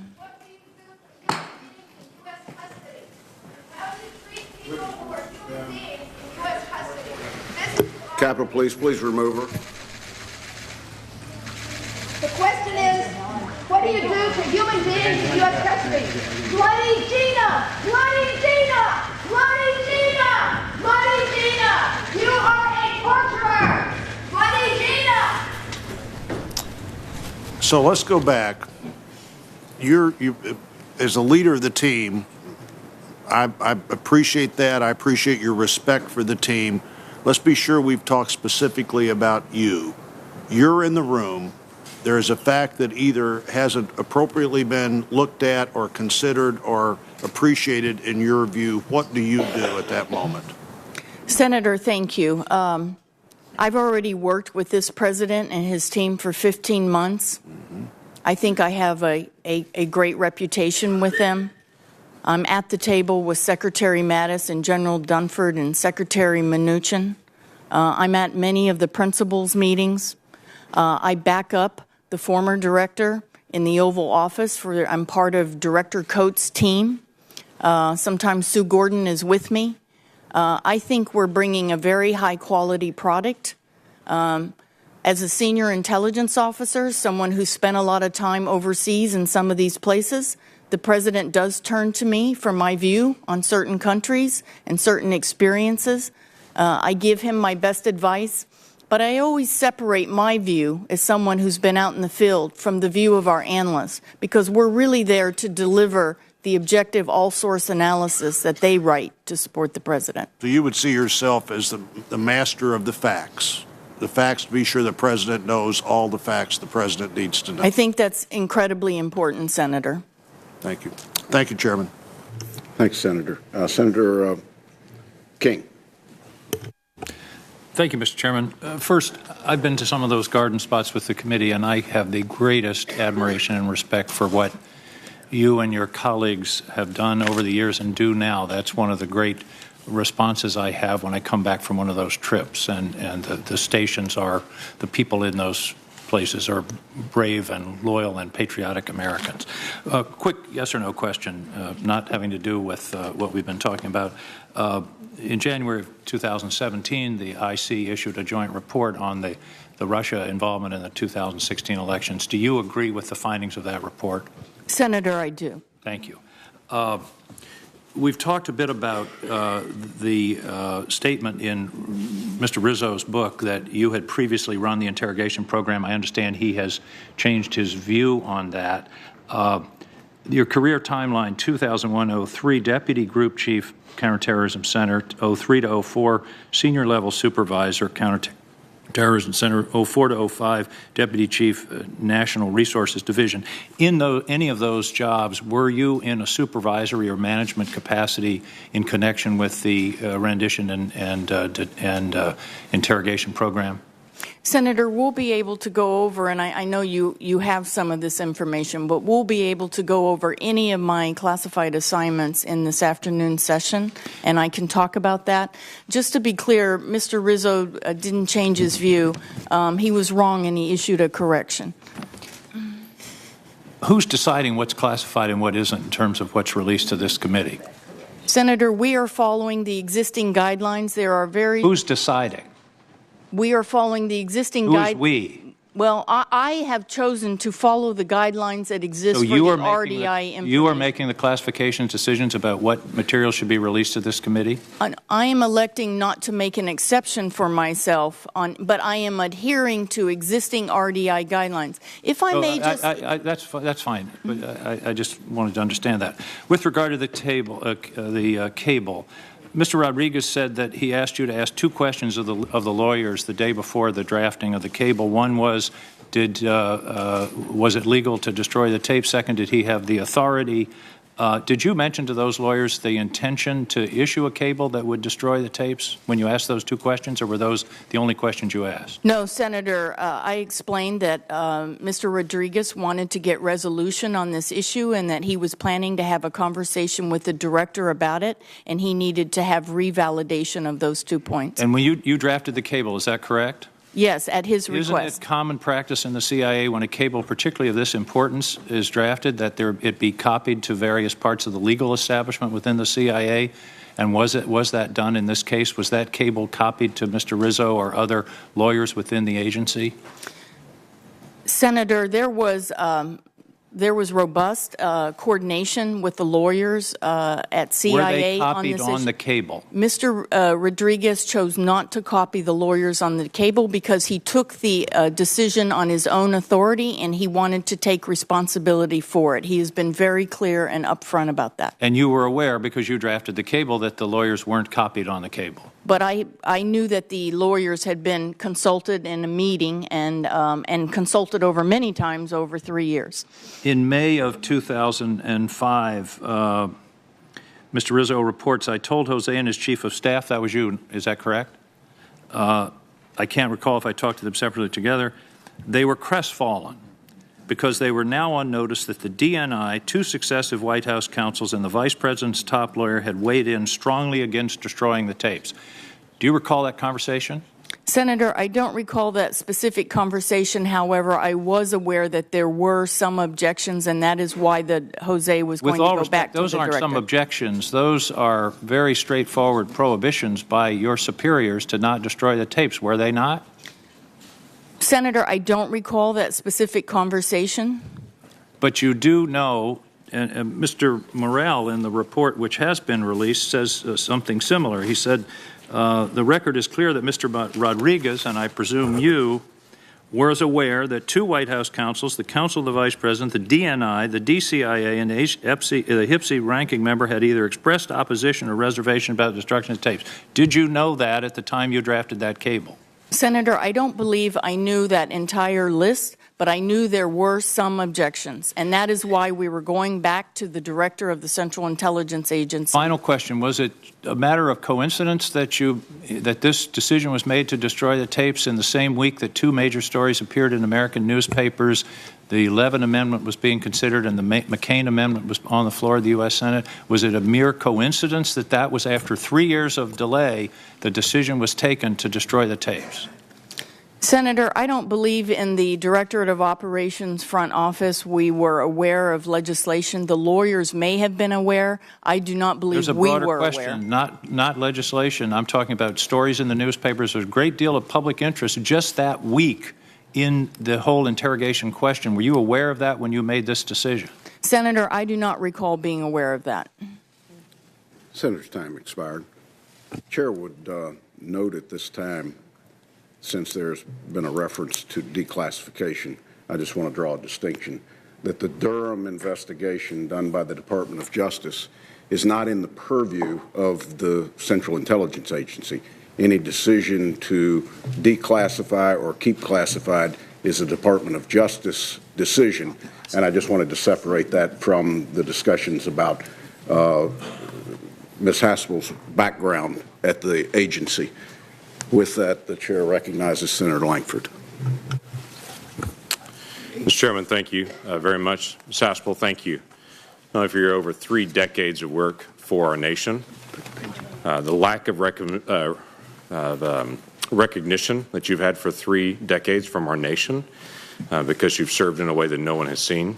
So this is an opportunity we get to be able to say thank you to you, for a lot of years of a lot of service, being able to protect our nation. It's also pretty remarkable in some of the dialogue today as I go through the very long list of people that have recommended you and that are both Republican and Democrat, and to be able to see the reports that have been written by the inspectors general about you, about previous DOJ about you, that have cleared you of any concerns and that have reaffirmed you. And whether it is President Obama's Director of the CIA, John Brennan, or whether it's Jim Clapper, Director of National Intelligence for President Obama, Henry Kissinger, John McLaughlin, Mike Morrell, Mike Mukasey, John Negroponte, Leon Panetta, George Tenet, the list goes on of people that have looked at your record and that have examined it and said you'd be a qualified leader for that. That speaks well of your history and of your leadership, and we appreciate that very, very much. Let me ask you a little bit about some ongoing threats that are coming at us we haven't had much time to talk about today. Let's talk about the very serious counter-narcotics threat that's coming at us in some of the changing situations that's happening in our hemisphere, dealing with drug trafficking organizations and international drug trafficking in particular. What do you sense is a role the CIA should have in the ongoing work to be able to do counter-narcotics work in our hemisphere? Senator, thank you very much for that question. And you've been a big supporter of CIA's counter-narcotics work. But when I returned from my overseas posting in early 2017, I was frankly shocked at what I saw was happening in our country, particularly in places like my home state of Kentucky, where there's a real crisis. But I think the number is 63,000 Americans we lost last year. We're losing 115 Americans a day. That seems to me to be an extraordinary crisis for our country. I would like to talk about this, if we could, some this afternoon. But as you know, CIA does have a fairly modest program to try and stop the flow of drugs from coming across our southern border: heroin, cocaine, and fentanyl. We work very closely in Central America and Latin America to try and stop that flow. I've been talking to our team at CIA headquarters about this for several months. I've asked them to come up with some options to grow that program. We have extraordinary support for that program on this committee. But I think in light of the fact that we're losing 115 Americans a day, that we're losing almost a generation in some places, that we have to do more. CIA is not the primary agency, but we can do a lot. But it has to be a whole of government effort. All right, so flip on that into the cyber activities and some of the cyber threats we have. Some of those cyber threats are changing internationally. There were criminal gangs in other countries that were trying to steal credit cards, steal information, and to be able to sell that out there. Now there are some governments that are using the criminal gangs in their own country, and they become this strange hybrid that's out there between a criminal gang sometimes and a government entity at other times. And we're very dependent on trying to be able to identify where these threats are coming from and who those threats are coming from. What is needed with CIA, and what do you anticipate would be the need to be able to help our nation be able to determine who the threats are and where they're coming from? Senator, you're quite right that it's a growing threat, and it's another area where you have to have a whole of government effort. And it's a very murky world, as you point out. But China, Russia, Iran, and North Korea have very aggressive offensive cyber programs, both to steal secrets, but also in some cases to earn illicit money. CIA can probably make the biggest contribution in collection about these other countries' activities and various groups' activities so that we can inform the U.S. government agencies that have to mount our defense. And everyone in the U.S. government has been struggling, as all Western governments are, on what is the most effective way to organize yourself for cyber defense. We're still working on that, but CIA has a big role. It's another area that I'd like to amplify on a bit this afternoon if I have the opportunity. I will look forward to that. I yield back. Senator Manchin. Ms. Haspel, I want to thank you, first of all, for your service to our country, and also I thank you for your efforts on drugs. We're our ground zero in West Virginia, and we need everybody in this fight because it is a war, and we must win it. Let me ask the first, what was your thoughts and greatest concerns for the United States of America after the 9/11 attack?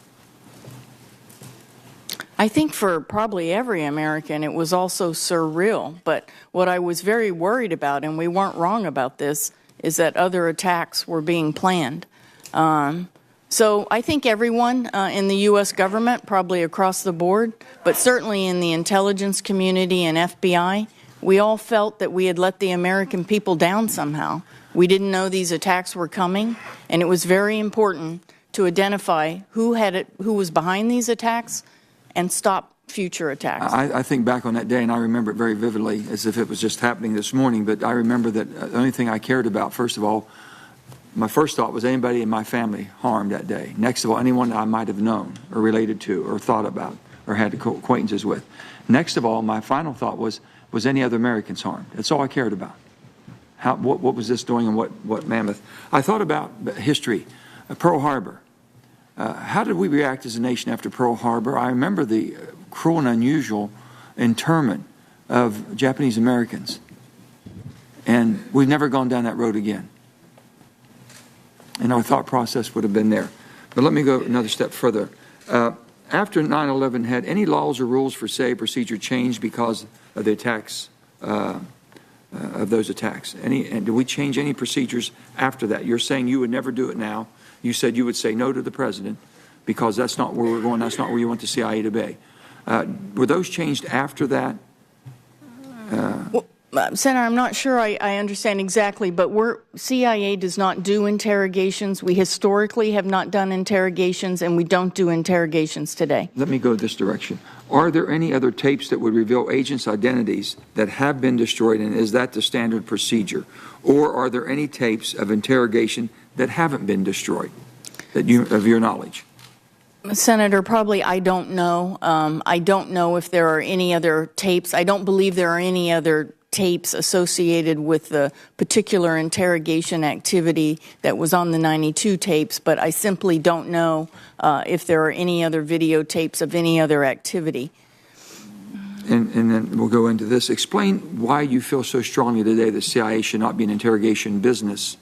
And would it have anything to do with basically the makeup of the CIA with the appointment to your appointment now for that versus the code of conduct for the military? Is there a difference of why you think that the CIA should not be in that business and why it should be done in the military? Mm-hmm. That's a great question. CIA historically has not done interrogations. We don't have interrogators, so we just don't have any expertise. Most of the questions have been directed to you has been because of that. Yes, that's right. And why DOD, of course, does do battlefield interrogations, and that is why we have the Army Field Manual. We have very clear legal and policy guidance for those DOD interrogations, which I support. And then, of course, the FBI has its own authorities for interviewing terrorist suspects. And then, as we mentioned, we have the high-value interrogation group, and CIA is part of that. We support that with substantive expertise about a particular group or an individual, but we don't conduct interrogations. And I know you stated strongly. That's why you would feel very compelled to tell the president, no, this is not something we do, and it's not our line of work. I just think there are other U.S. government entities that are suited to holding detainees, and that isn't CIA. Let me say this about the CIA and being on this committee for 1 year and on armed services for 6 years prior to that. When I speak to the West Virginia citizens today, I brag about what you all do in the clandestine services and the people they provide to serve for our country to keep us safe. I have never, ever seen the quality of people at that level to make the sacrifices they make and to make sure that they understand the importance and how successful and how good they are, is that for a country that has a target on its back the way the United States has had since 9/11, and probably will for a long time, to be as safe as we have in the most troubled world, in the most dangerous world, with a terrorist mentality. I want to thank you on behalf of every West Virginian in this country for the job you all do. Thank you, Senator.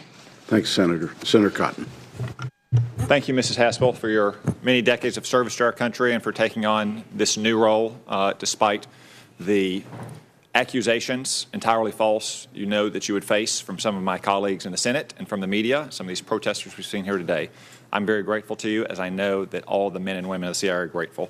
I have to clear up some of the things that have been said here before. Senator Warner said that he worried about the message we would be sending if we confirmed you to the director of CIA. Well, let's look at that from the other direction. What message would we be sending if we didn't confirm you to the CIA, to the men and women of the CIA? To the GS-15s who may be asked to take on a controversial position that a future administration with new lawyers might not like. And for that matter, what message does overwhelming Democratic opposition to your nomination send? In fact, if you had been nominated by President Obama, or if Hillary Clinton had won and nominated you to be the CIA director, how many votes do you think you would have gotten to be confirmed as CIA director? You don't have to answer. I also have to take exception to what Senator Warner said when he called an opinion of the Office of Legal Counsel that was signed off by the Attorney General of the United States as a get-out-of-jail-free card.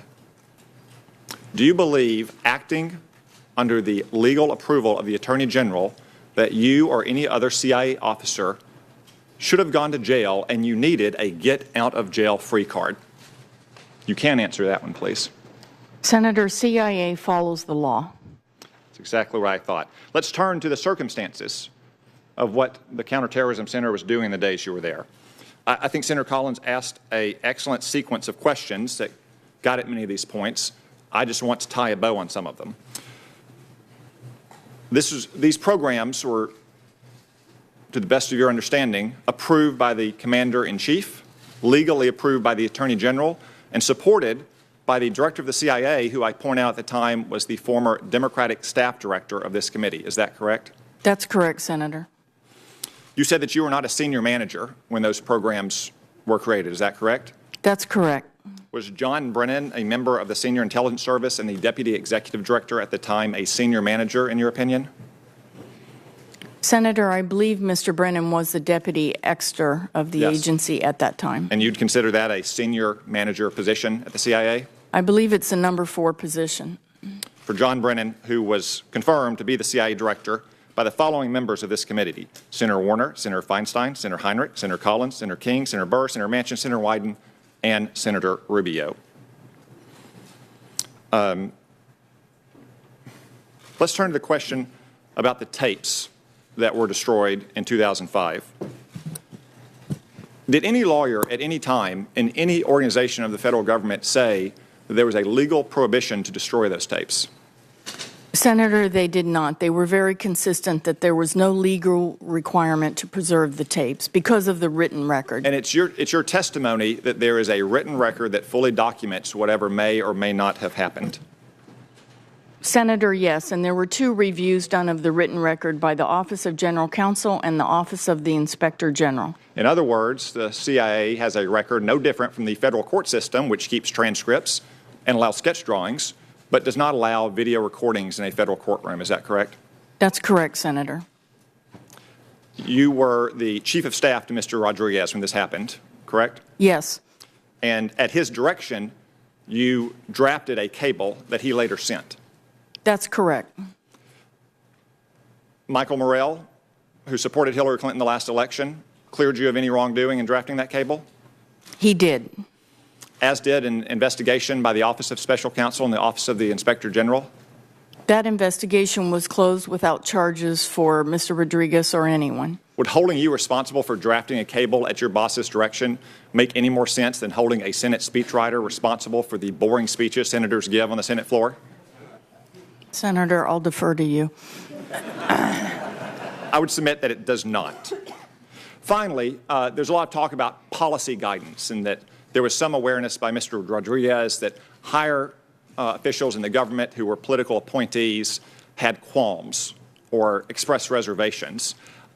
I would say that's another way for which politicians don't want to take responsibilities when they are placed in certain positions, whether they are elected or appointed, and give the answers that they are responsible for giving, yes or no, and take the chips to fall where they may. Senator's time's expired. Senator Harris. Thank you. So let's just be clear. This hearing is not about the incredible importance of the service and sacrifice of the men and women of the CIA. That's not what this hearing is about. This hearing is not about the importance of the agency's mission, both of which I wholeheartedly support.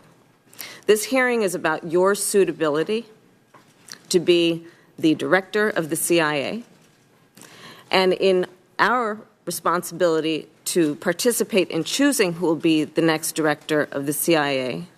The mission that we have now includes understanding that who we choose will be a signal to the men and women of the agency, to the American people, and to our neighbors around the world about our values as Americans on critical issues that range from our adherence to a rule of law to what we prioritize in terms of professional accountability and what we prioritize in terms of our moral authority as Americans and as a country.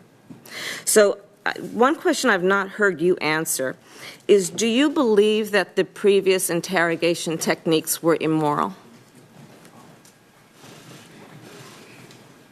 Senator, I believe that CIA officers to whom you referred. It's a yes or no answer. Do you believe the previous interrogation techniques were immoral? I'm not asking do you believe they were legal. I'm asking do you believe they were immoral? Senator, I believe that CIA did extraordinary work to prevent another attack on this country given the legal tools that we were authorized to use. Please answer yes or no. Do you believe in hindsight that those techniques were immoral? Senator, what I believe sitting here today is that I support the higher moral standard we have decided to hold ourselves to. Can you please answer the question? Senator, I think I've answered the question. No, you've not. Do you believe the previous techniques, now armed with hindsight, do you believe they were immoral? Yes or no? Senator, I believe that we should hold ourselves to the moral standard outlined in the Army Field Manual. Okay, so I understand that you've not answered the question, but I'm going to move on. So I understand that you, from previous answers, are serving as the authority over whether or not CIA information concerning you will be classified or not. Given an obvious appearance of conflict, will you agree to recuse yourself from the responsibility and the authority to make decisions about whether or not that information will be classified or not? Will you agree to recuse yourself of that responsibility and authority? Yes or no? Senator, I am following the guidelines that exist at CIA, and there is another declassification authority. It's called the IRO. I have not interfered with it. Do you believe that you have the authority to recuse yourself? I'll take that for the record. I may have the authority to recuse myself. I'm not a lawyer. I'm not sure about that. Assuming you do, and I believe you do, will you agree to recuse yourself from the responsibility and the authority of making decisions about what CIA information about you and your record will be classified or declassified? Senator, if I had agreed with the proposals that have come up because people thought it would be advantageous to me, I think I would have been abdicating my responsibility to follow the rules that everyone at CIA follows. Okay, and you also in this hearing have a responsibility to answer the questions that are being asked of you. I'm going to ask you a different question. Would you agree that given this appearance of conflict or potential conflict around the classification or declassification of these documents, would you agree that Director Coates instead should have the responsibility for declassification decisions regarding your background? Senator, I think one important thing is that this committee plays a unique role to review the classified record, and we have sent over every piece of paper we can lay our hands on about my classified record, all of my evaluations over a 33-year career. And I hope every senator has had the opportunity to look at that classified material. Indeed, I have. But I have another question for you then, because I only have a few minutes left. I only have a few seconds left. The President has asserted that torture works. Do you agree with that statement? Senator, I don't believe that torture works. I believe that in the CIA's program, and I'm not attributing this to enhanced interrogation techniques, I believe, as many people, directors who have sat in this chair before me, that valuable information was obtained from senior al-Qaeda operatives that allowed us to defend this country and prevent another attack. Is that a yes? No, it's not a yes. We got valuable information from debriefing of al-Qaeda detainees, and I don't think it's knowable whether interrogation techniques played a role in that. Thank you. My time is up. Senator Cornyn.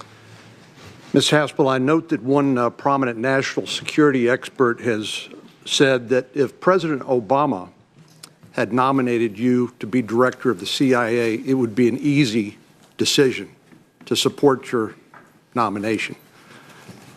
So it strikes me that you're being treated much differently than Director Brennan was, which Senator Cotton noted he was voted out of this committee by a vote of 12-3 and confirmed by a vote of 63-44 to be CIA director.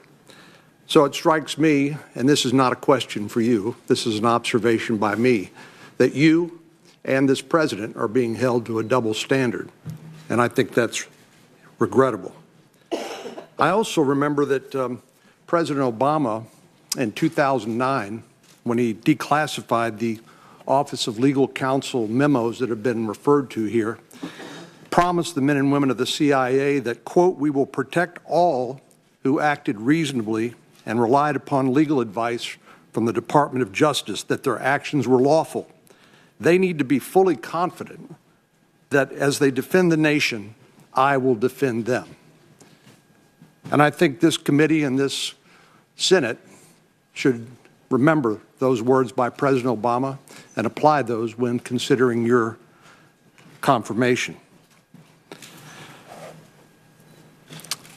Senator Feinstein was kind enough about a year ago to send me a book by Peter Bergen called Manhunt. It's a 10-year history of the search for Osama bin Laden, where, as I was thumbing through it recently, I was reminded that post 9/11, President Bush was concerned about reports that he had received that Osama bin Laden and al-Qaeda was meeting with Pakistani officials connected with their nuclear program to gain access to a nuclear device that they might then use for a follow-on attack against cities like Washington, D.C.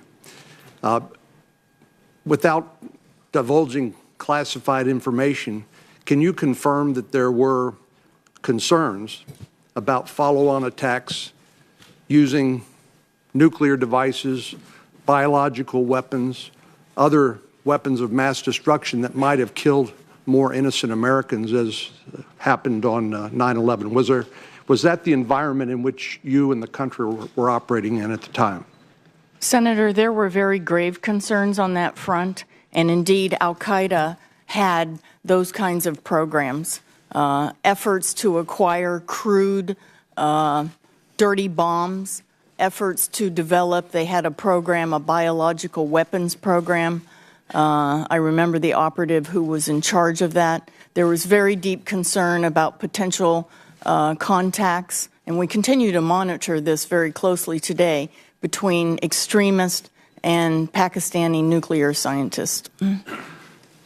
So here we sit years following the terrible events of 9/11, feeling very safe and secure, thanks to the incredible work being done by the intelligence community, including the good men and women at the CIA, as well as the men and women who serve in the United States military. We're feeling very safe and secure, and the memories of that terrible event are very distant. But it strikes me that in addition to the double standard that I believe you and this president are being held to, compared to Secretary Brennan, Director Brennan, and President Obama's administration, that people have simply forgotten. And that's dangerous, to have forgotten the circumstances under which they were operating at the time and doing their dead level best to protect the country from a follow-on attack. I just want to note in closing that recently I had a chance to travel to a garden spot with the chairman and visit with some of those unnamed patriots. Thank you for doing that. In the CIA. And I was struck by talking to one gentleman. He was talking about his girlfriend that he no longer had. And I said, it's a common story. I said, this must be incredibly difficult on marriages and on relationships and on families. Would you just take just a second to comment about the sacrifices that intelligence officers, rank and file employees of the CIA make when it comes to those sorts of relationships? And Senator, thank you. You know, maybe I could start by saying I talked about how CIA's boots were the first on the ground in Afghanistan. We suffered the first U.S. casualty. But maybe it's important for the American people to know that CIA officers are still out there in Afghanistan. Our officers are out there fighting extremists, Al-Qaeda, and the Taliban. We have 125 stars on our memorial wall now. Many of those, it's shocking how many stars we've added. I believe we added 7 stars to our wall last year. Perhaps I could cite one personal example of an officer who worked for me. She was the most extraordinary woman. She was our #1 Al-Qaeda expert. I worked with her in the Counterterrorism Center. She was having her 3rd baby in those days following 9/11, but we needed her because she had such deep expertise. She later worked for me on terrorism issues in a foreign capital, and then she went to Afghanistan, and she and 6 colleagues were murdered by a suicide bomber who penetrated our base. These are very real sacrifices. These are my friends and colleagues. All of us at CIA have a commitment and an honor-bound obligation to uphold the memory of those officers, mothers who've left their children to go to the field and sometimes have given in their all in service of this country. I thank Senator Cornyn and Senator Reid. Thank you, Mr. Chairman. Thank you, Ms. Haspel. You've been working with the administration now for 15 months. You've had the opportunity to brief the President. Have you ever been alone with the President? Senator, I'm usually there with Senator Coates, a brilliant analyst who delivers the actual analytic briefing, and usually the National Security Advisor, the Vice President. There have been allegations, Mr. Comey, one, that while he was alone, the President asked for a personal pledge of loyalty If you were ever approached by the President and asked for a personal pledge of loyalty, what would you respond? Senator, my only loyalty is to the American people and the Constitution of the United States. I am honored bound and will work very hard to deliver to this President and his administration the best performance and intelligence CIA can deliver. And if you were approached in such a way and such a demand was made of you, would you inform this committee and the Congress that you had been so approached? Senator, I've worked very closely with this President. I don't believe that such a circumstance would ever occur. CIA has been treated with enormous respect, and our expertise is valued for what we bring to the table. If it occurred, would you inform the committee? Senator, it's a hypothetical. I don't think it's going to occur. I'm very confident about that. It does not seem to be a hypothetical. People have alleged that that has happened already. Senator, I don't know anything about that conversation. Okay. Now, Senator Harris was asking you about the morality of the enhanced interrogation techniques, the waterboarding. At the time that you were involved in it, in fact, fairly directly, you expressed no moral concerns. In fact, you have suggested that it was good tradecraft and that it contributed to information that was developed. If one of your operations officers was captured and subject to waterboarding today or tomorrow or the next day, Senator will suspend. Capitol Police will remove.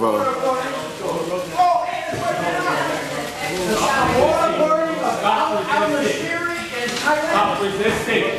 Stop resisting. Stop resisting. And in many respects, you guys go to the secret.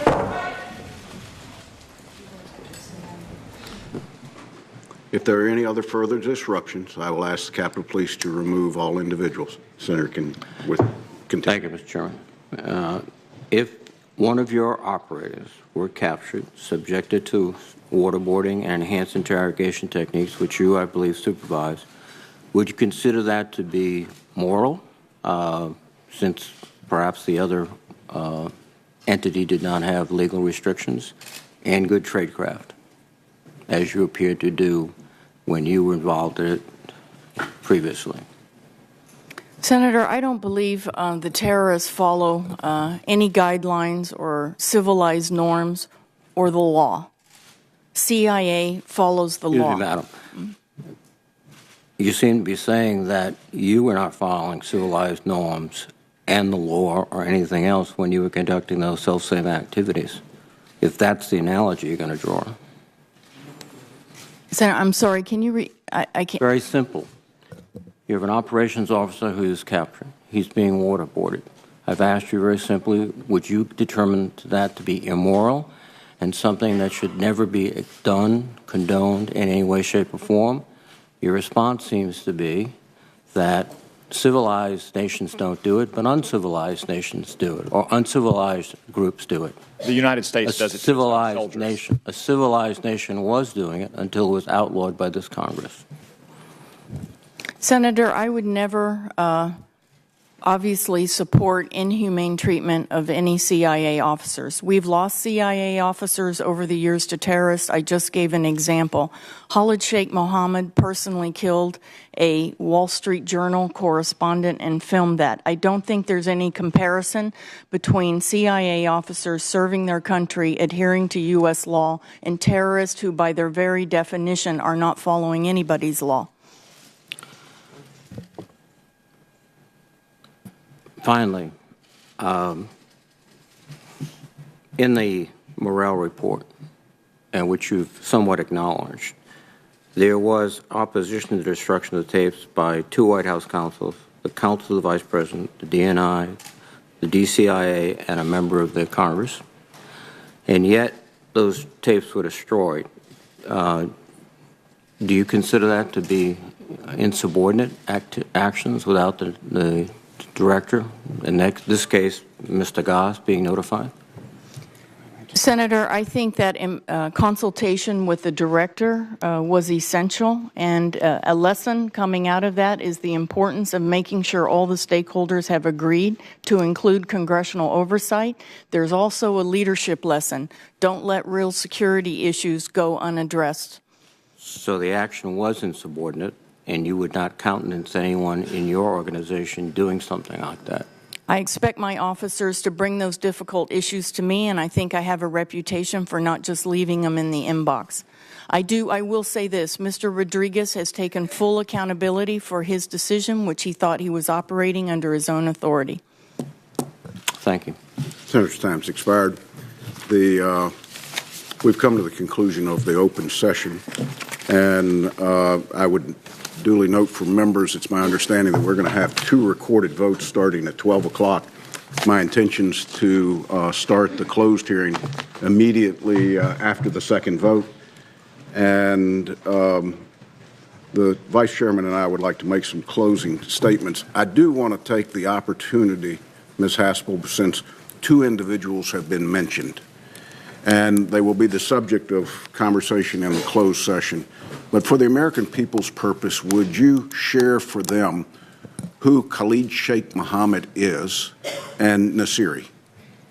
Chairman, thank you. Khalid Sheikh Mohammed was the architect and mastermind of the 9/11 attacks. His nephew, Ramzi Youssef, was behind the 93 attack on the World Trade Center, and Khalid Sheikh Mohammed financed that operation. He also was behind the infamous Bojinka plot in the Philippines. Tragically, he was the individual who personally killed a Wall Street Journal American correspondent and filmed that heinous act. He also, after 9/11, carried out an attack on a synagogue in Tunisia, and he had other attacks planned. We were able to warn allies about a planned attack, for example, on Heathrow Airport. Mr. Nashiri was the emir of the attack in 2000 on the USS Cole, in which we lost 17 sailors. He also was behind the attack on a French ship, the Limburg, and he was the Al-Qaeda chief of operations in the Gulf and the Arabian Peninsula.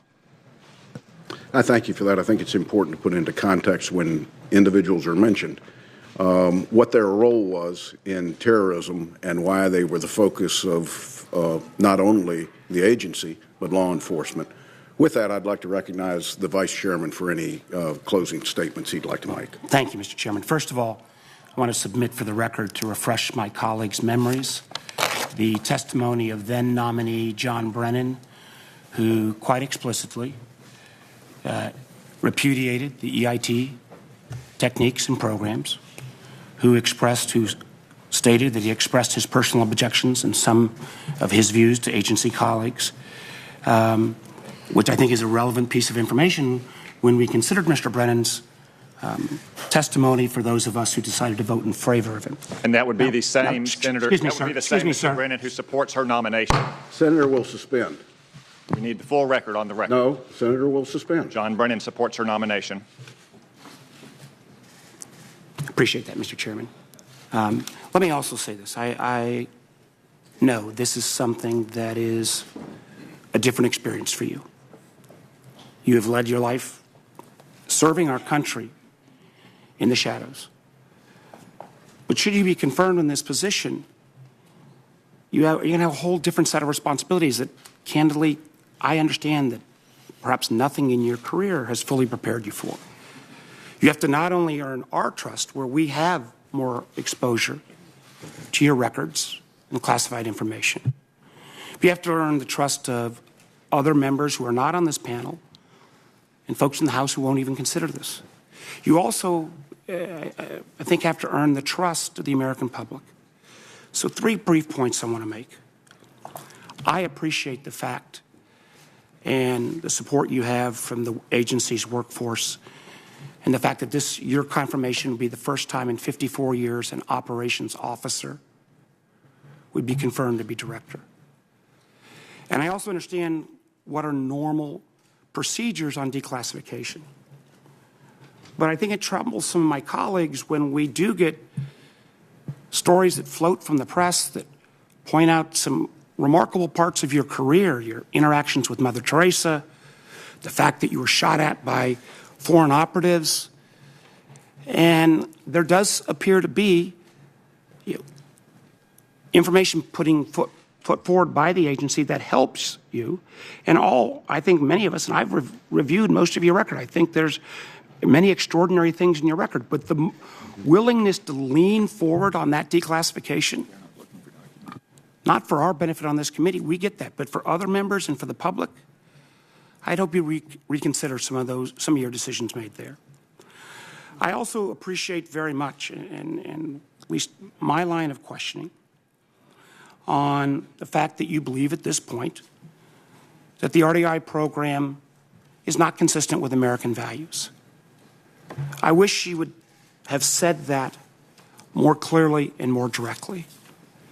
I've heard is all, and finally, the question that if you are asked by this president to take an action that you believed was immoral, regardless of the status of a legal opinion, we finally got to the point that you said you would not follow that. You gave me an even stronger answer in private. I just feel that gain our trust and other senators, and for that matter, the public's trust, you realize this is a totally different kind of role than you've had any time in your career.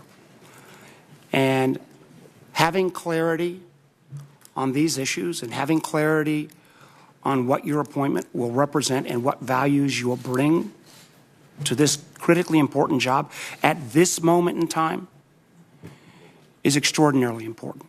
My hope and prayer will be that as we consider this nomination, the more you can bring us that clarity, for those of us who want to give you that fair consideration that you deserve, and candidly, the extraordinary service you provided our nation is so important.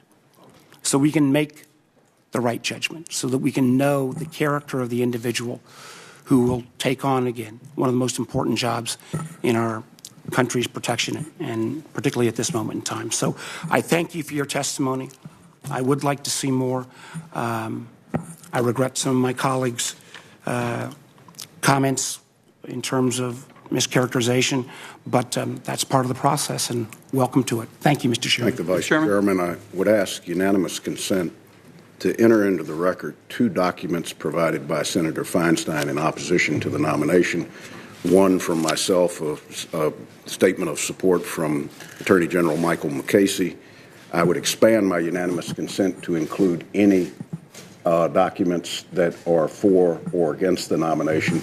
And I would ask unanimous consent that every member be given the opportunity for additional follow-on questions. And those QFRs would need to be in by the close of business tomorrow. Mr. Chairman? Yes. Very, very quickly, following up on that point you made, and I support that. I did have several additional questions for the public record, and if I could at least make clear, I think it's important to have those before we vote in the committee, those answers to the additional questions, and I just wanted to convey that, and I hope we can get consent for that too. Duly noted. Mr. Chairman, may I ask you a question, please? Senator briefly? Warner. I think there's been some comment made about committee members not getting responsive information, but I know declassified materials have been provided in a public setting. It is true, isn't it, that classified materials will be made available to members in a classified setting? Everything that I think has been requested is available to members, not to all staff. And any inquiry into those documents will be made available in the closed setting. And I stand to be here as long as we need be tonight for every senator to ask the full breadth of questions that they have. With that, Jen, I'd like to thank you for your testimony today. Thank you. And I look forward to continuing the conversation in the closed setting. Before we adjourn the open session, though, I want to add a few closing remarks. As you know, I'm a strong supporter of your nomination to be Director of the Central Intelligence Agency. I can think of few, if any, individuals as qualified to lead the agency as you are, particularly at this challenging time. You may, in fact, be the most qualified nominee ever nominated for this role. You've been a leader in the field and at headquarters. You have the respect of the workforce, of your peers, of Republicans, of Democrats, of military officers, and of civilian security leaders. You have the courage to speak truth to power, and you've demonstrated that courage time and time again. You're intimately familiar with the threats facing our nation. Where others can discuss world events, you've lived them. For you, there's no learning curve. You have a vision for the agency and its future. It's obviously informed by your career, your past experiences, but you bring a clear-eyed understanding of the agency's mission going forward, and I think you have re-emphasized that today. I support your nomination for all of these reasons, but I'm also mindful of the historic nature of your nomination and what it means for those first-tour case officers and junior analysts that will join the agency this year and in years to come. I know you don't like to talk about it, so I will. Outside the agency workforce, not many Americans get an opportunity to walk the halls of the old headquarters building. Those who do, though, including the members and staff of this committee, frequently enter the OHB, climb the stairs, and turn down that hallway. As they do, they enter a series of portraits depicting former directors of OSS, Central Intelligence, and the Central Intelligence Agency. We see them every day, as does the workforce. Some of those directors were loved, some were controversial, and some little understood the agency they were asked to lead. Some made disastrous decisions out of hubris or inexperience or both. But one thing is common. All of the portraits are men. Many want to make your nomination about one small piece of agency's past. Most of us, though, are looking towards the agency's future. I think it's important to remember Director Brennan's, to put in context Director Brennan's not only time there and his testimony, but the fact is that you're being criticized for not speaking up when you were there, and nor did he. And I want to make sure that we don't hold you to a different standard for any reason. Averill Haynes and Moreau Park and others who have served or are currently serving have cracked the glass ceiling at the agency. You're poised to break it.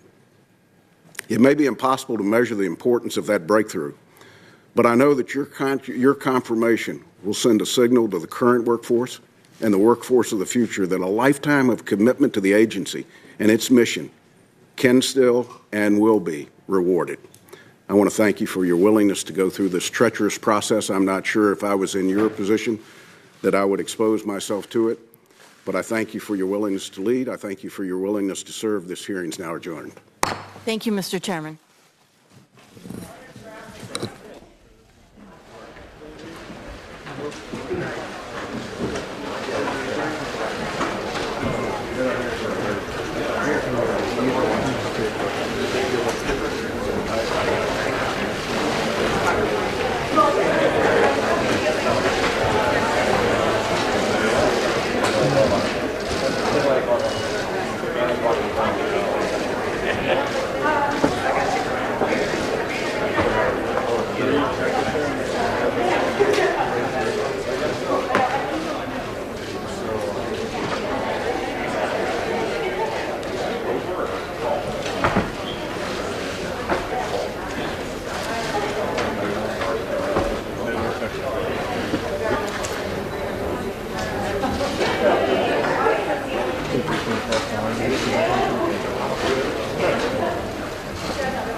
look out. It was pulled out right up here, straightened up. We're very high level.